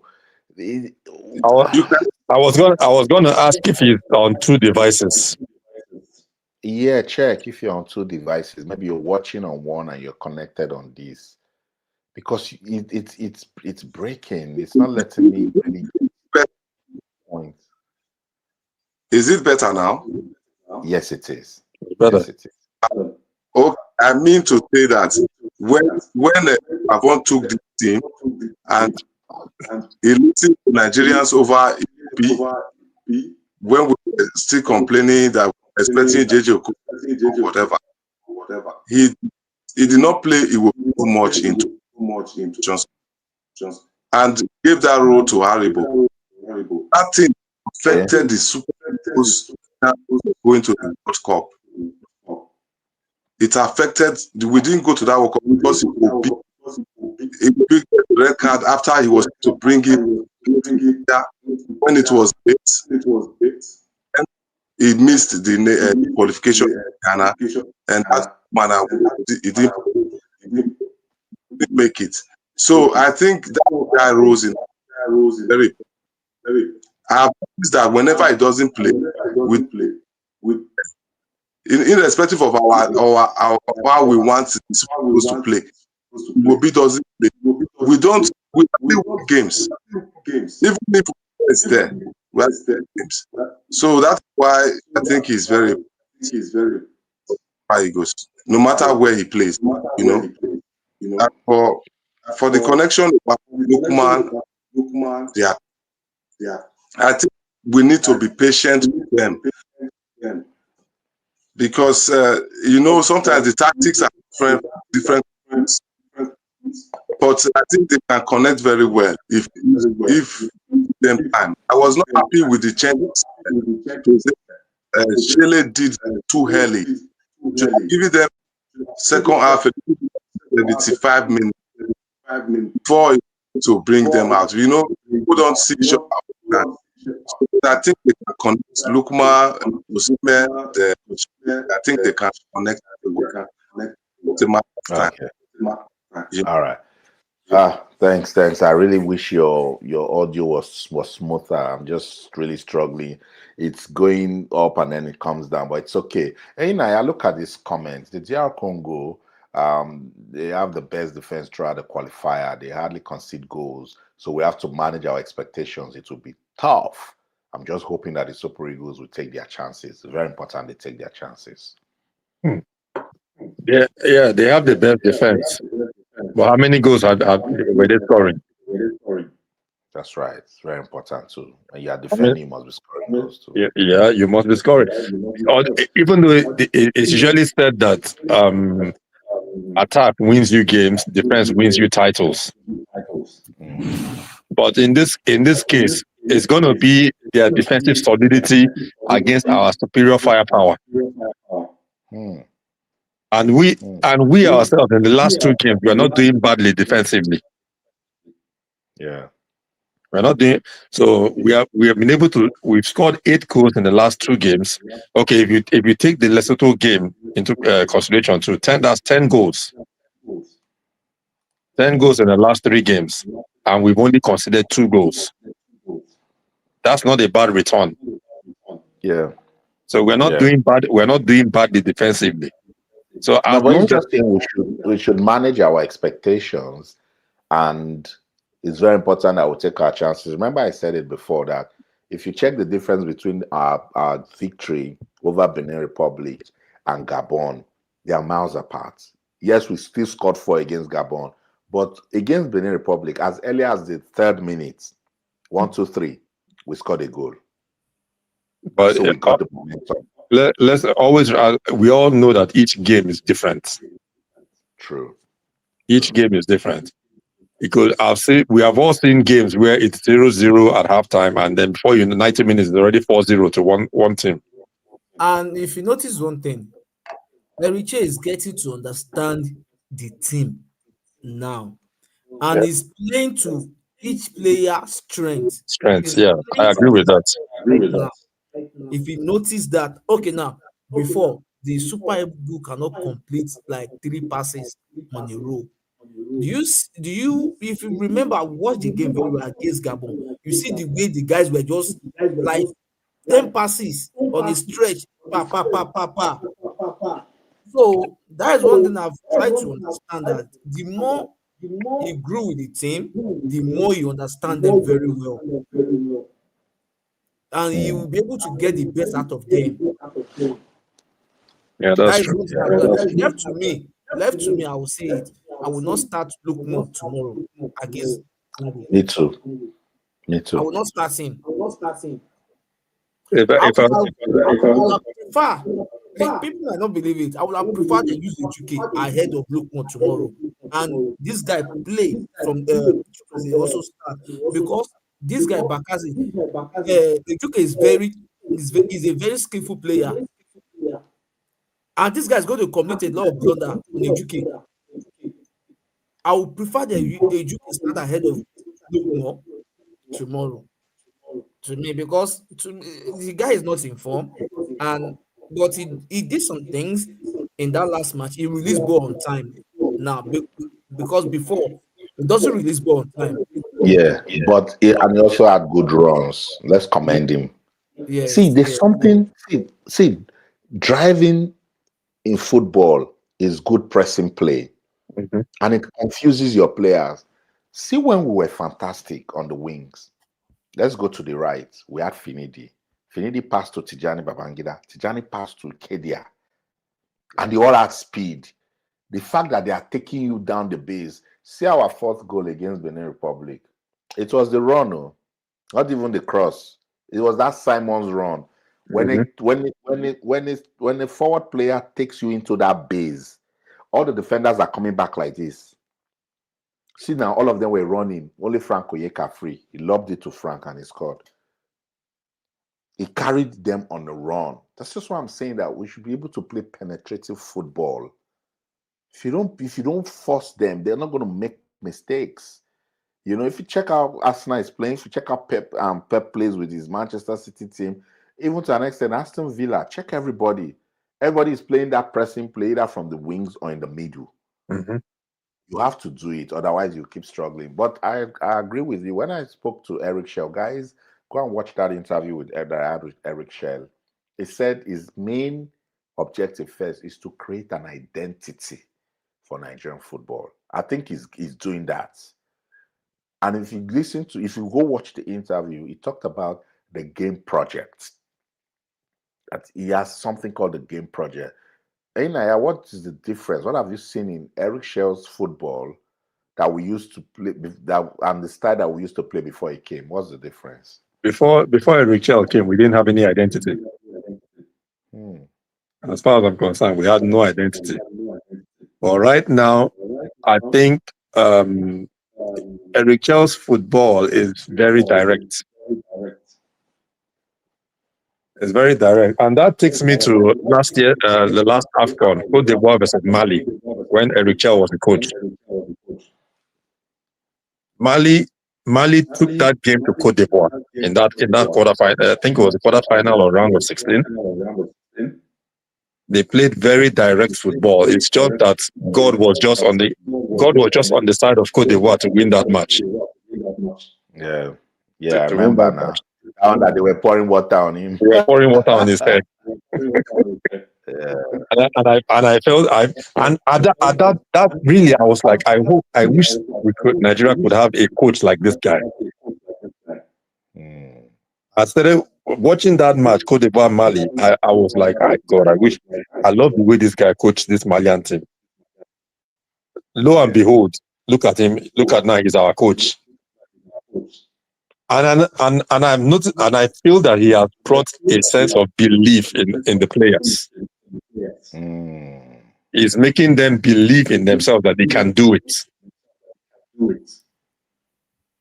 Because sometimes, it might be a team that doesn't know how to, not that they don't know how to play, they know how to play, but they just need somebody to believe in them. Yeah. I believe that he has brought in an identity, he has brought in belief that we can win no matter what. I love one thing about him is that Kola, I'll let you talk. Let me just speak to the viewers. So guys, I'm putting it on the comment section now. You can go watch it. It's called The Shell Identity. I did a special interview with Coach Eric Shell right after the Unity Cup. If you want to know what is going on now in the Super Eagles, he told me that in June, and I'm seeing it in November. So guys, I've dropped the link. Feel free to watch it, and you know more about this thing. Kola, go on. Okay, what I'm trying to say is that if you look at the map now, the team has a pattern now, and it can play different formation on the pitch, not like before. Unlike before, we only have one pattern. We can't attack, but this one, he take the game to your opponent, and he adapt to each opponent pattern. So that's one thing because if you remember, against Gabon, we played three formation. We played the diamond. We come back to he played different till we were able to get it right. So to me, and one thing I notice about the man is that he's a coach and he's also a manager. Because Parcero is just a coach. Parcero is not a manager. So but I thought Pizarro was a father figure. I thought he had that quality. Yes. So, but Eric have both together. He was able to coach and was able to manage the player together, and is able to get the best out of them. So the relationship is there. Because I listened to some of the interview he did. One interview he did with the mathematician. He said some things that he always communicates with the players time to time, and he give them assignments. It also helps that he's young, because I've been around him and the players. Exactly. I think it helps. I think the guy is like 48, just turned 49 or so. So that he behaves like he's their mate. And don't be surprised. More like a big brother. Yeah. Hopefully, I pray we qualify, and after the World Cup, this man might resign as Super Eagle coach, because it's going to be hot cake in town. So you see, it doesn't work. See, it doesn't work. That's what I'm saying. And our NFF don't know how to keep coaches long term. Exactly. No. So guys, this is the problem that you need to know about the NFF. Employing a coach is rackets. So that's why it's difficult to keep a coach. So they had looked at the person we should be crying that we lost is Gernot Raw. Everything you are enjoying now, who built it? And Genetro was telling us that time, leave me, I'm going somewhere, I'm building. Under Genetro, we don't struggle to qualify. Nah. Under Genotro, if we go to AFCON, maybe because of even the AFCON in Cameroon, that was when we sacked him now. Like Guavon took over. The last AFCON, at least, he still won bronze. So the NFF would just sit down and say, where can we make money? The first place to think about is coach. If they break it, if they sack a coach, do you know how much they pay people sometimes to say they are going to even scout for a coach? Do you think all these in-it guys that come from Europe to play, they just go? Do you know how much goes out? That's the problem. And you see the NFF, unless they decide to start building inwards, that's when our football start getting better. But they will never stop. Now, all of us are here. Somebody's calling for Kayode from Brentford. Somebody is calling for Akin Samiro. They like all those type of things. Okay, they'll put together a team. Let's go and watch the guy. Money. But sorry, I want to say something though. So if they sack Shell, it will be because of that same reason. Because they will say, oh, after all, nothing else to come and qualify. But believe me, after the interview, I had very close heart-to-heart conversation with Eric Shell. He feels blessed to have this job. He feels privileged to have this job. Bro, let's be sincere. Let's take anything off. This job is bigger than him. Let's be sincere. If you're talking pedigree, the job is bigger than him. If we say we want to follow standard, yeah, go on. Now, between men looking at it right now, forget the name. Let's just forget the name. Between Eriche and Pasero, who is the job bigger than?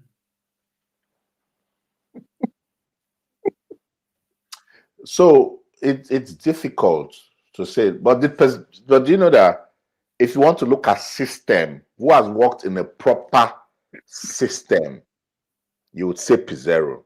Who's got better exposure, you would say Pizarro, because they know they buy experience. And let me tell you this, Kola, if Pizarro had won the AFCON, you will never ask this question, irrespective of how he did it. I will, because if I tell you, you might not believe. Do you know that, to be sincere, I really don't love. Fine, he got us to the final. I really don't love Pasero pattern because we were like, I understand he only played to the player's strength and was trying to, okay, we score one goal, fine, let us lock it up. But do you know that had it been it was Erichel they have the same team, then he might got us to the final. If you look at the Malians team, they were very young. They were very young. The experience were not that there. That was why they lost the match. If you look at it very well. But now he has the experienced player. He has the experience and the exposed player, so he will be able to deliver. Trust me. Ola, be careful how you want to analyze football one way. That's why Ainaya corrected me that no game is the same. I'm not. What happened with Shell's team against Zimbabwe in Uyo? What happened to that team? That 1-1. Okay, he made a mistake. Oh, come on, bro. That's what I don't want you to say. That is what football can do to you. What happened against Rwanda? We won the match. It beat Rwanda. Sorry, it wasn't him that AFCON. It wasn't him. It was a Guavon. But what I'm trying to say is, see that game against Zimbabwe. Do you know that game was what even put us in a very difficult situation? That 1-1 draw. Look at when they considered that goal. If we had won that game, that would have qualified. But you know, I understand, but do you know why I will not put too much blame on him? Because that was our second match. That was the second match in charge of the Super Eagles. That is where you should give him knocks, because we had gone to beat Rwanda and Kigali, and we were on fire. So your second game in Uyo, your first game at home. You see, sometimes in football, my coaching friends in the UK, they will tell me that they used to teach them in school that It is not you losing a game, it's how you lost the game. It is the way you lose a game as a coach. You read dressing room, you don't even have what to tell your players. They say Mourinho, there's a way Chelsea will lose games. It will just when everybody comes, just say, okay, I'll see you tomorrow in training. Now the assistant coach will tell now, bye-bye, good night. Because as the coach, you see, you look at it that is it your tactics and your formation that is wrong? I get what you're saying about Pizarro, but don't forget that both of them came at two different eras of our football. When Pizarro came, our football was just passing through a faulty brain surgery. Our football was all over the place. When Eric Shell came, we had just finished playing final of AFCON. There was a bit of momentum, and he inherited 98% of the team. Eric Shell and Pizarro started putting together a scattered raw team. The NFF, they were all over the place. But there was a bit of, see, Nigeria, we love winning. If we win, we immediately will believe our problems are over. So the fact that Eric Shell came to meet that sort of environment, oh, we have won, everybody don't see, people we know, they don't come with trophy. When they went to Abuja, money, houses, national honor. But when Pizarro came, don't forget that when Pizarro came, I think his first 3 matches, he wasn't even winning nothing. But do you know what the man did? He studied the NFF. Pizarro was a racket man. He was looking for money. He now checked it that, this is a country that loves to win. Let me just go to the AFCON, do abracadabra and win it. I did a special interview with him for Channels TV. He told me on that interview that he wanted Nigerians to be happy again, and he knows the only way to do it is to win. The man did not come to build. See Italy. Italy won the Euros in 2022. They didn't go to the World Cup. They are likely not to go again. They are not bothered. They are building. But you cannot do that with Nigeria. Would have destroyed everything. So Pizarro played that negative football, knowing that he told me, Austin, I just need to win 6 matches and I'm in the final. That's why I want you to know tournament football mode is different from qualifiers football mode. Yes. And right now, this playoff is like a tournament. Yes, it's like, and if you look every Chelsea, and to be sincere, it's not that we don't have the players, and it's not that we can't get the right people, the right coach to get the job done. But the problem we all know, the enemy of Nigerian football is the NFF. If we can be able to get the things right, like what you said, Mr. Austin. Now we started calling players from abroad to come and play for us, begging them. For how long should we be doing that? The moment we stop building. For those of us who are old enough, we remember Ruben Agbola? Ruben Agbola was our legit Oyibo in the 90s. Man, they struggle to make team. Struggle. Yes. All of this calling to call players from abroad to really come to play and beg started in when we brought Shola Amiobio.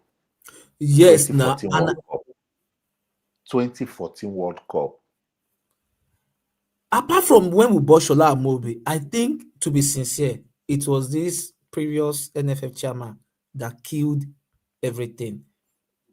I won't lie to you. It was him, because our age grade football is dead. There is no transition. You can't say that now. Under him, you won the World Cup in 2015. Under the NFF chairman, you have this Osimhen, you have Taiwo Awoni, you have Samuel Chukwueze. So he can argue. He can argue that it was the same person who built it. But the problem is the system. You see, now we're always quick to call the NFF. Well, what type of sports ministers were we having then? We had Danagogo, short term. We had Bolaji Abdullahi, short term. Then when we were now trying to stabilize, they gave us Dalong. They even gave us Dara. Is it Dara? Sunday Dare is recent now. Yeah, Sunday Sunday Dare is Dare. recent.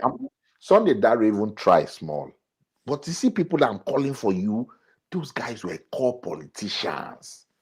But as an NFF chairman, do you know that you can stand your ground against them, that this is how you want it? Because this, to be sincere, is a body on its own, and the government cannot interfere. You know Let me that. tell you something you guys don't know about Nigeria. We are big on politics and tribalism. That's what I wanted to say. That's You what guys, gets us where we are today. if I make you NFF president, and the governor of a state calls you, you play this player. The Super Eagles coach played a player from, let's say, state A. I don't want to call any state because I know how it reason.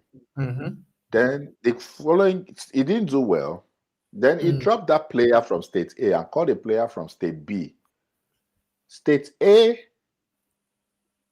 governor who has special interest because his state person is there will not call coach because he doesn't have business with coach. He calls the sports minister and threatens the sports minister that, if I talk to my other governors, all this money that you people don't have, that is the state giving you, will first stop to give you money. The minister is now worried, picks his phone and calls you the NFF president. I just want you to know how difficult it is. Mr. Austin, please, can I say something? I understand where you are coming from, but now let me make this thing.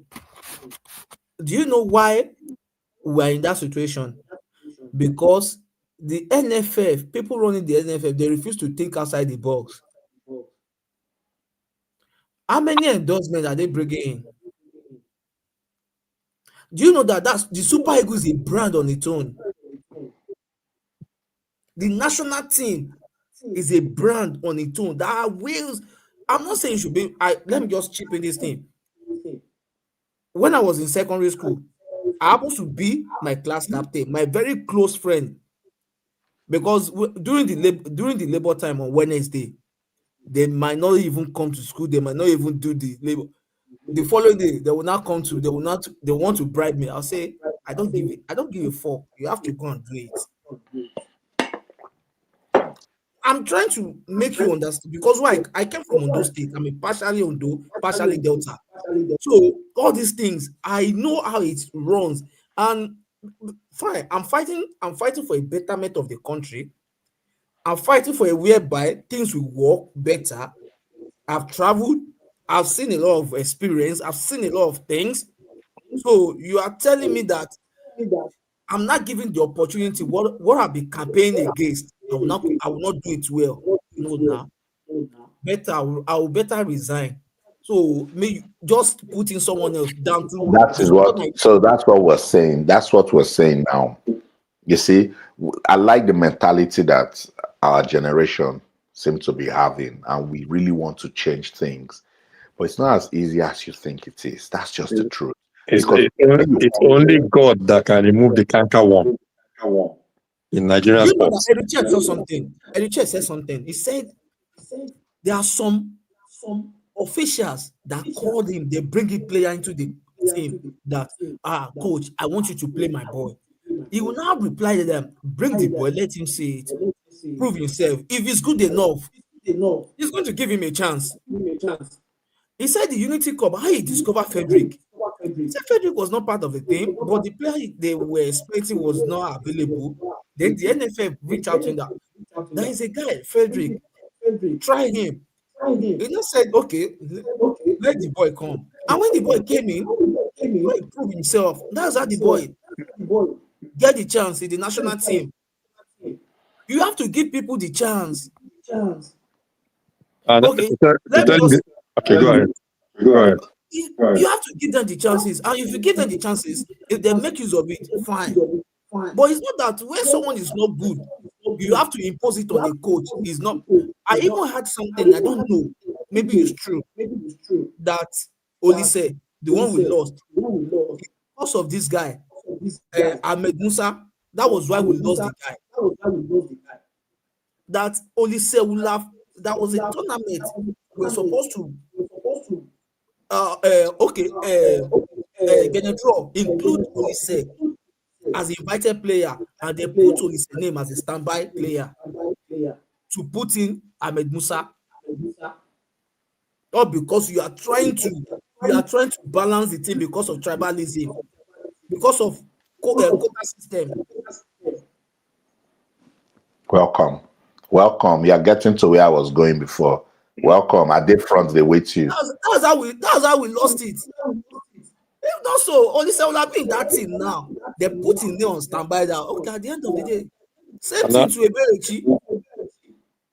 Same thing to Eberechi, where Eberechi was, I think he came into the camp. That's why Olaina get the opportunity to play. They didn't play Eberechi. That's how we lost the guy. You rather, for your own selfish interest, you don't care when they come because there's no accountability. Nobody is going to hold you responsible. That's the problem we are facing now. Tribalism is a big issue. Guys, let's go back to the game, because you see, these are the issues that when we start talking about them, we forget the actual match analysis, because Mr. Nigeria Austin, how is our friend Mr. Mackenzie after winning Gabon? So South Africans even came back to start telling me that why didn't I thank them? That I did not thank them because their officials now helped us. Meanwhile, so what I was fighting with the Mackenzie thing, people didn't get it. We don't need those sort of individuals in our world of sports, not just football. Because you see, sports, the game is fair play. Somebody must lose. Somebody must lose. But you shouldn't be a sore loser. But in his case, it was preaching hate. And sports will only just promote love. You know, so the guy was just so terrible with his comments. He was so he hasn't talked. He feels stupid because he definitely made very stupid comments. I was just trying to understand how it's not joke. The guy has been to prison and back. Oh. You know, in South Africa, if you go prison, come back, you're like a hero. They are modeling you after Mandela. The guy has been to prison. He was a robber. He robbed at the bank, and he went to prison and came back. And now he's Minister of Sports, Arts and Culture. So he just said a lot of time. That can only happen in Africa. Yeah. Just give me a minute. Let me just read some comments. I'll come to you guys. Austin, if you watch that chance, Osimhen missed. He will be at space to run alongside for a square, but I guess he thought, well, we all were thinking that Osimhen would bury that. Okay. Stitch Music, Austin, someone said Okoye is our best goalkeeper. Nigerians have forgotten how every ball that comes to our post goes to the net until Wabali came. Exactly. So today now, Wabali makes one mistake and people want to bury him. My guys on TikTok, thank you. Sarafina, you should be sleeping. Yeah, but I'm not sleeping. It's match day. There's a big game between Nigeria and DR Congo. Thank you so much for your comments, Sarafina. TikTok, please, we need to get up the likes. TikTok, they are saying that we are inactive. So please, let's get the page busy again. Let's take the likes to 15K. TikTok, please, let's do that. Let's go. And please send your comments. I'll gladly read it. We have 20 more minutes and then we'll wrap this up. Let me see who has joined the room again. Okay.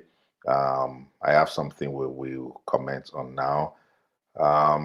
So, and I was in Wabali in the last game for you. Yeah, I was even going to ask because I noticed that we all noticed that he had some little bit of injury. Is there any word about that? So there's something as I talked about recovery session. Sometimes depending on the amount of time you spent on the field, they will condition you according to how you're feeling. I don't think he had an injury. Yeah, I think there was a time he went down in that match and he shrugged it off and went on for 90 minutes. So I don't think it's a problem. They'll probably just rest him so his muscles will not, get stretched. So to answer your question, I think compared to the Lesotho game, Wabali was better. Was much better against Gabon. except for those few times where he makes a lot of people's BP go high. Especially that clearance that almost allowed Aubameyang to slide in. Apart from that, he was good. I don't blame the goal that we considered. I don't blame him for that. Me too. But let's be sincere. But people in the comment section, they are blaming him. A lot of people feel that he was beaten by the near post. He should have covered it. See, my big problem with football fans, how you watch football on TV is not it is in real life. See, who knows if he had tried to save that ball, he might have injured himself. No, not even that. We didn't know that it would be deflected. Yeah, he didn't know.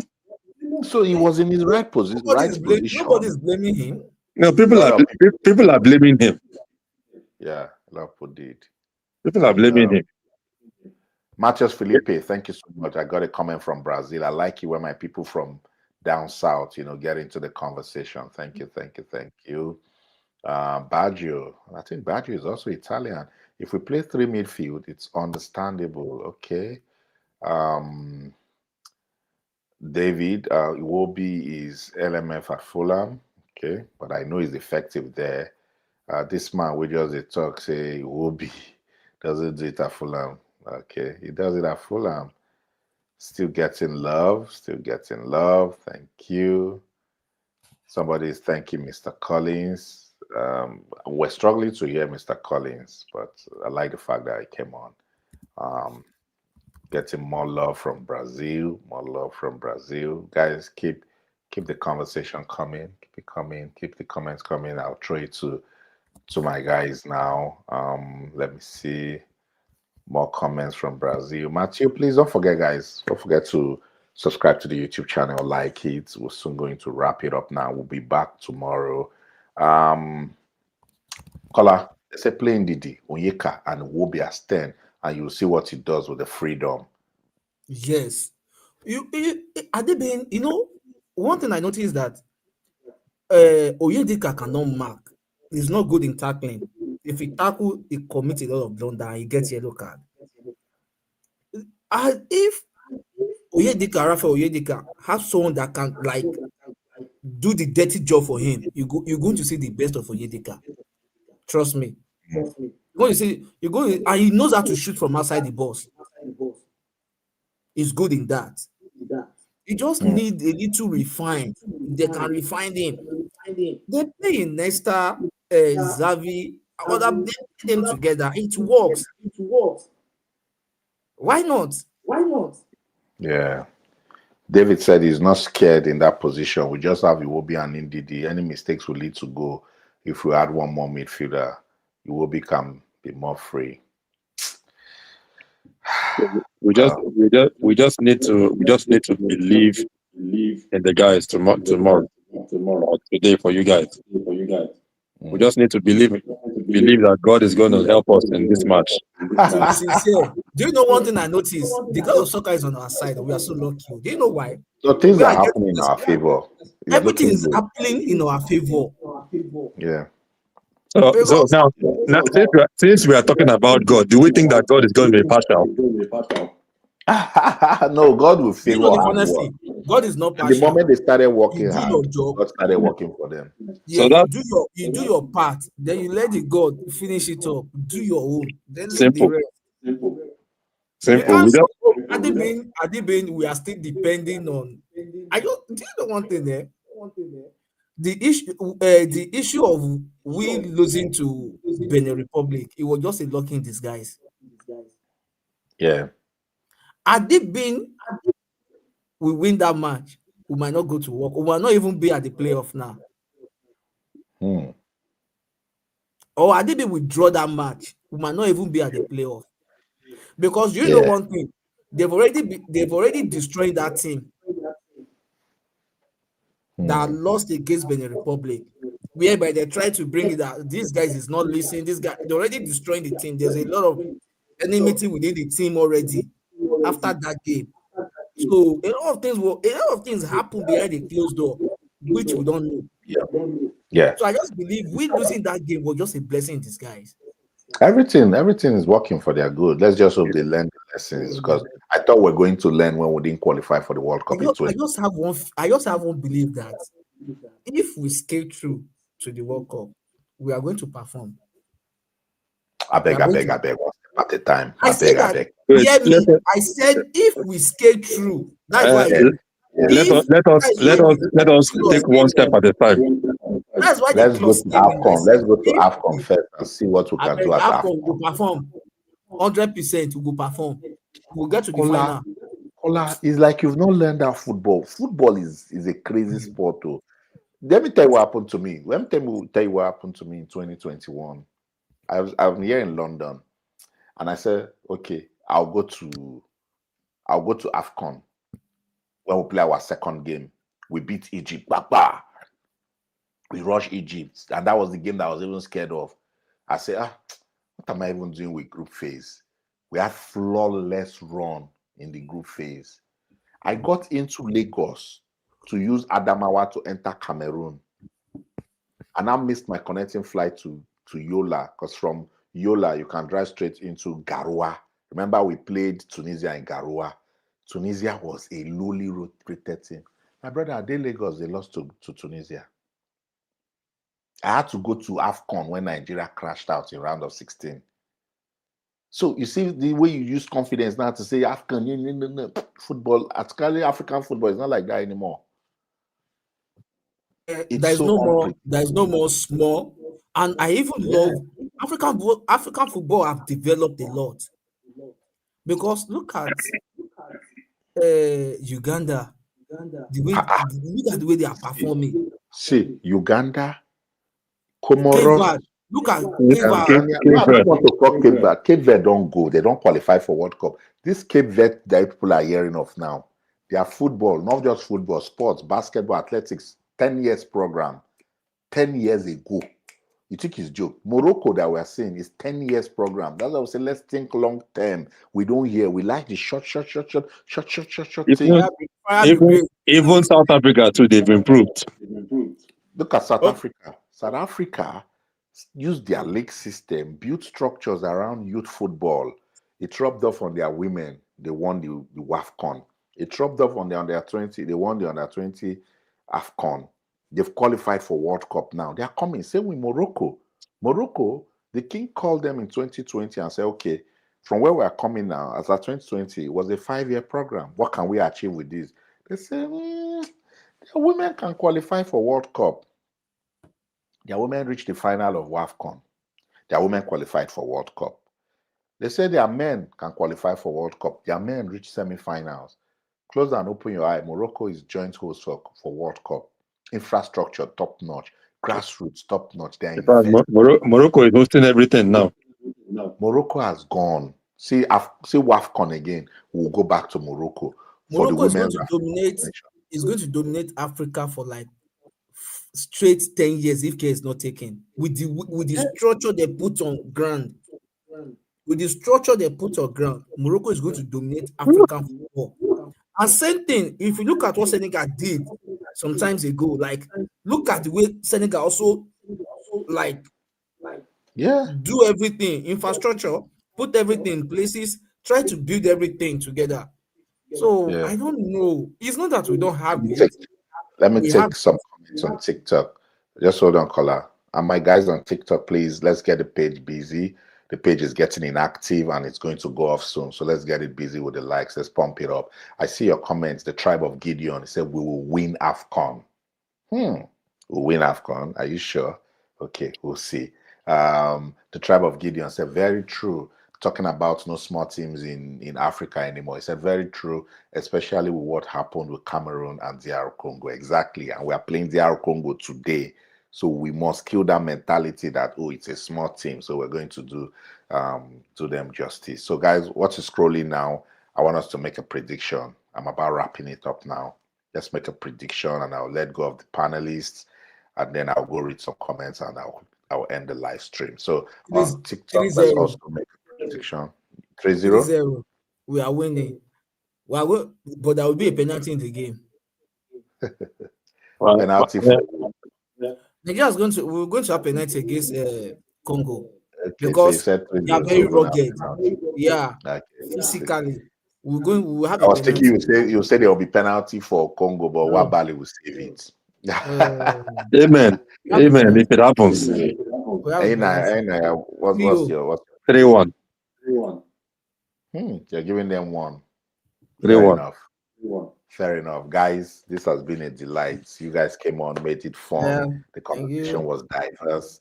If you guys are around tomorrow, please let's do the watch along tomorrow together. Yeah. When they release the team list, I'll come live. So we'll start by analyzing the starting lineup, and then we'll talk about the teamwork. They'll definitely do the teamwork. They will send it, and then we'll get on with it. Thanks so much, guys, for coming. Thank you. Ciao. Good night. All right. Good night. Yeah. It's actually good morning. Yeah, it's good night in Canada. Yeah, it's good night here in Okay, Texas. guys. All right, cheers. So the guys on TikTok, what's going on? Tribe of Gideon, thank you. TikTok, can we get it busy? Let's get the page busy. It's blinking again.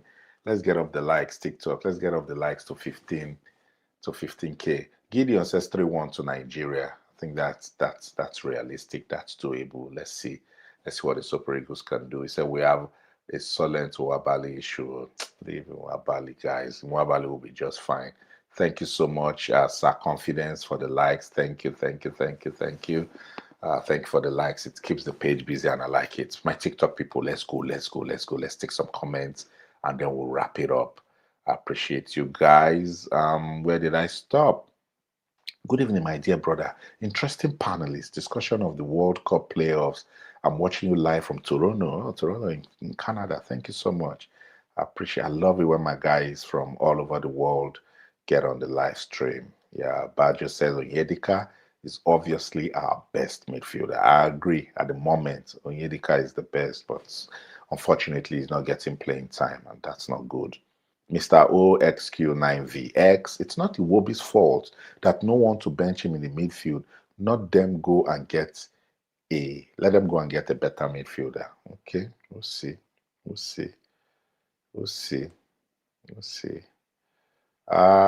Real law. Onyedika is not ripe enough for such. It could be introduced after Nigeria is leading 3-0. I don't think so, but that's your opinion. It's fine. Kaduru, yeah, you're right. Rafael Onyedika is very good box to box midfield. I agree. I like him. I think he's a very good midfielder. David, to play Onyedika, we need to play one central forward, and indeed, we need to fall to DM. Will that work? If we play Onyedika and he needs to fall back, it can work. It can work.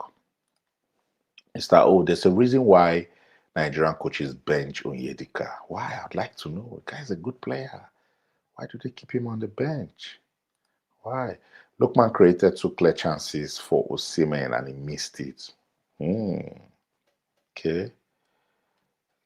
I'm reading comments and then we'll wrap it up.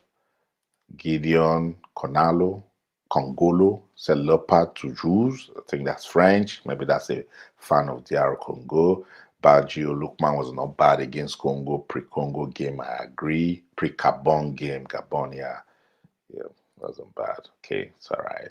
Lukman wasn't bad at all against Gabon. Make una go watch the match again without emotions and see what Lukman and Iwobi did in the match.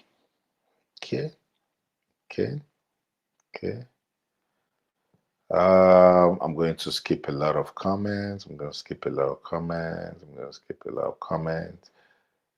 Agitop, DR Congo play physical football, I agree, but their strikers are not clinical enough. I have no doubt the Super Eagles will defeat them. Good point. TikTok. We're not busy again. TikTok, we need to get busy. Let's take the likes up to 20K. TikTok. Let's get busy. Okay, Mr. OJK can track back because his score doesn't mean he's informed. Lukman is the only one that can stress out Wan-Bissaka. Simon can't go past Wan-Bissaka. You never know, but let's see. I'm going to push this all the way down. New wall, the link isn't working. That's not true. That's how the other guys joined. The link is working.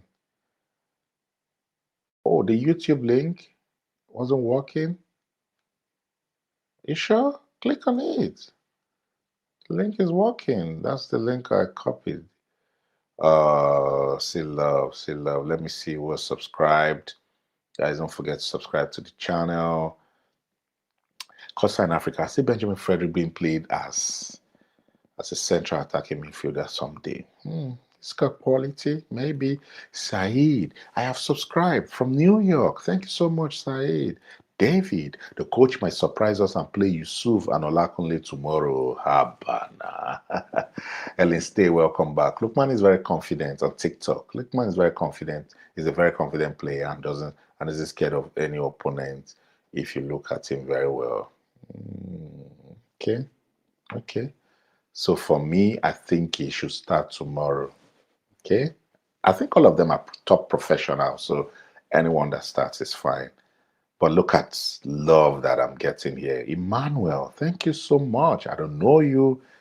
You gave me a super thanks. Gave me money. See, guys, Emmanuel is giving me money. So thank you so much. I appreciate this.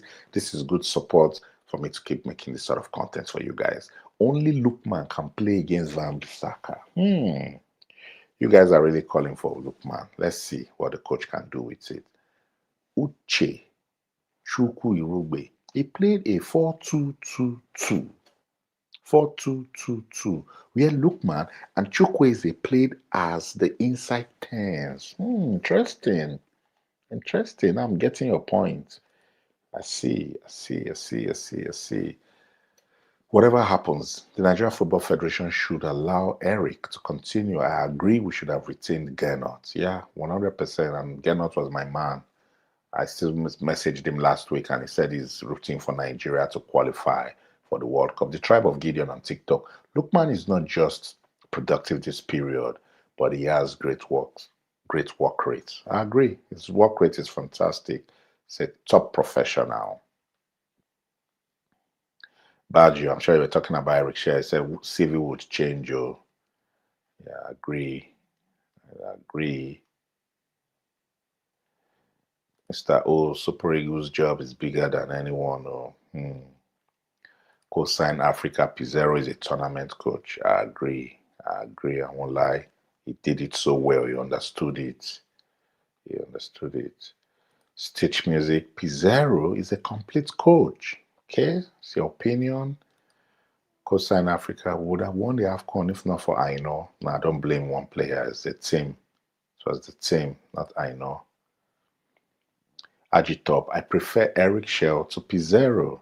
Shell seems to be building a better Super Eagles. Yeah, that's why if you watch that interview, guys, go watch that interview where he said he's building a team that will have identity. I've dropped it again. Somebody said the link wasn't good. Go watch it. I've dropped the link again. Go watch that interview. You'll like it. Watch that interview. You will know a lot of things about Eric Shell, his identity, calls it the game project, and everything that he's doing to make the Super Eagles, a respectable team with international football. Thank you so much. Thanks so much for liking the live, the Tribe of Gideon. Thank you. We still need to get the likes to 20K. Thank you so much. Thanks. Please, can we have the link here? I can't put the link on TikTok because I'm using a different device on TikTok. So if you want to join on YouTube, you're welcome. But if you go to my YouTube channel at Proudly Austin, or just search for my full names, Austin OKON-AKPAN, type the Shell identity, you're going to see the interview. It's right there on my channel. And please subscribe to the channel, guys. Everyone, please subscribe to the channel. And don't forget to like the video so that we can keep rocking and rolling together. Mr. O, Eric Shell came in, and every game he has played is the final. No time for friendly matches to get to know the players at all. He played friendlies now. The Unity Cup was like a friendly now. He played Ghana, he played Jamaica, he played Russia. Friendly match, don't forget. So he's got something also going for him. Guys, make a prediction. I'm coming to the end of the comments. So I'd like to just jump on predictions and then we'll wrap it up for the morning. Yeah, you guys have been fantastic. Thank you for staying with me. We're going to 4 hours. 4 hours. 4 hours. Don't tell anybody. We've been talking football for over 3 hours. You say this isn't the place to be? This is the place to be. Thanks so much. Thanks so much, TikTok. Thank you for the likes. Helen Stay says Nigeria 2, Congo 0. Okay. Okay. We'll see. We'll see. New World, Nigeria will win 3-0 against Congo, against DR Congo. Okay. It's a good one. At David is saying it's all about priorities. If a coach does not get their tasks done, they should be sacked. Simple. Yeah, coaches are hired to be fired. You two blockheads. Pizarro has nothing on Eric Shell, although Eric Shell is still gaining experience, but he is a fast learner. I agree that he is a fast learner. I agree that he's a fast learner. Thank you. Even Efani Koku. Yeah, Cosign Africa, Efani Koku, no, they see shed behind Yekini. Yeah, Mr. Austin don't rate Eric Shell at all. No, don't say that. So why would you say I don't rate Eric Shell? I like him. But what I said, and I said it to him, the job is bigger than him. At the time we were employing Eric Shell and where our football was at the time, I expected more from the NFA. But hey, he's proving everyone wrong. He got an opportunity and he's doing a great job with it. Why I rate him, I like him. If I didn't like him, I won't go after him, look for an interview, and even support him. I sent him a message yesterday to say well done for beating Gabon, and I will wish him well today again. Yeah. It was Keshi that cashed out with 2014 World Cup, not well, that's your allegation. I don't know.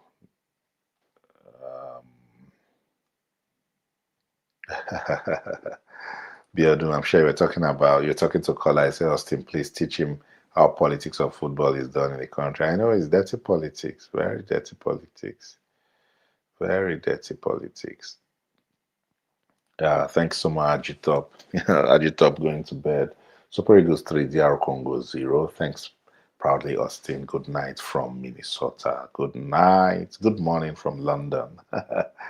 New World. If the Super Eagles are a major national brand, why hasn't the NFF invested in stronger media and public relations? Yeah, because that can actually help. But we know what to do. We know what to do, but we won't do it. Jeff, caller, something where we tell you now, you don't expose them. Oh my goodness.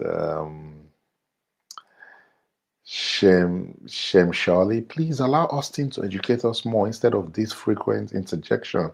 Things are not seemingly easy and direct as we think, as we assume. Exactly. That's the case. TikTok, thank you. Oh, Tribe of Gideon, I appreciate your love. You're the one who is keeping that TikTok page active. It would have gone off a long time ago, but thank you so much for the likes. Keep it going. Samuel, it is not the work of the NFF to discover raw talent or grow football from the grassroots. It is the sports ministry's job to do so. In the past, grassroots development of football used to be done through schools. All right, but the NFF is a custodian of football in Nigeria, so they will still be involved. They should have a plan, a program, and they give it to the ministry. The ministry basically just do oversight functions. The federations, they are the ones that own the sport. So it's important. It's on the NFF. I'm sorry. It's on the NFF. Olubenga, the only way the R Congo will come not to concede 3 goals is if CAF reviewed the rule to allow them have 2 goalkeepers in the game. That's hilarious.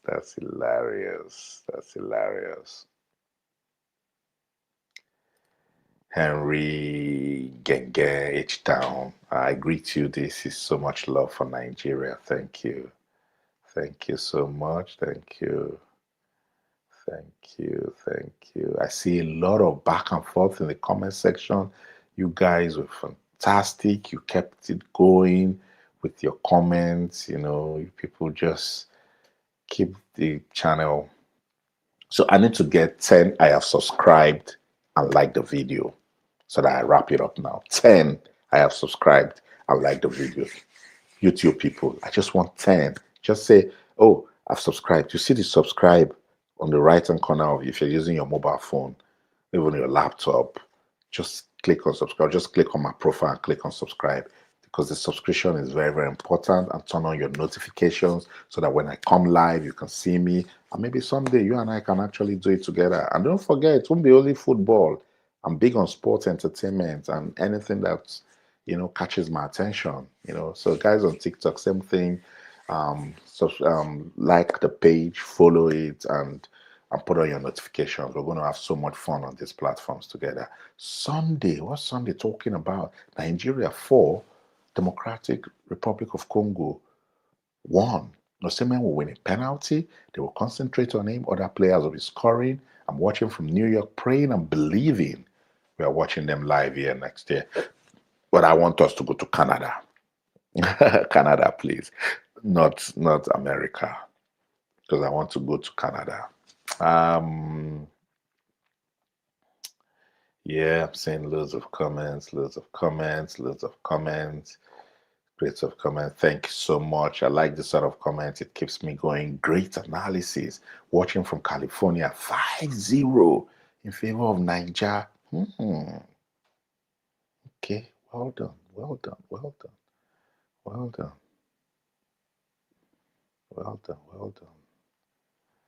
Let me see. I'm looking for more comments. I see a lot of back and forth in the comment section. Adesomi, what was he talking about? If Eric Shell had started the qualifier from the beginning, Nigeria would have since qualified. He was given the job almost halfway, and so far he's not doing bad. I agree. He's doing great. I agree. Ogechuku, hey, yeah. Welcome, Ogechuku. I'm about leaving. Henry, I'm reading your messages. Come on, say you didn't read my messages. I did. Logistic Jeff, I subscribed a long time ago. So you guys see, Jeff has subscribed. Who hasn't subscribed?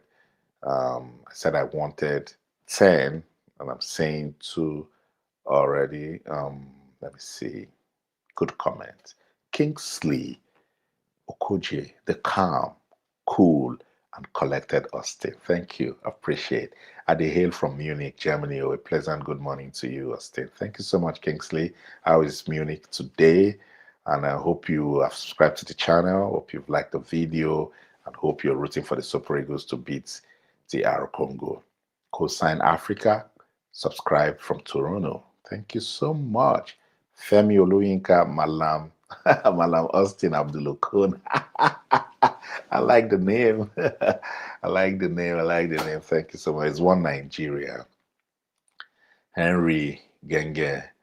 God has a reason for everything. Yeah, I'm sure you're talking about what happened with the Super Eagles. So I've got 3 subscriptions. I want 7 more. 7 more subscription, please. Good. Henry Genge, I'll be with you online tomorrow. Yeah, I'll start the watch along, so that we can get people to come talk about the team list, talk about how they want them to to line up to play. We will be here till the match is done. Yeah, so we'll watch the match together. It should be fun.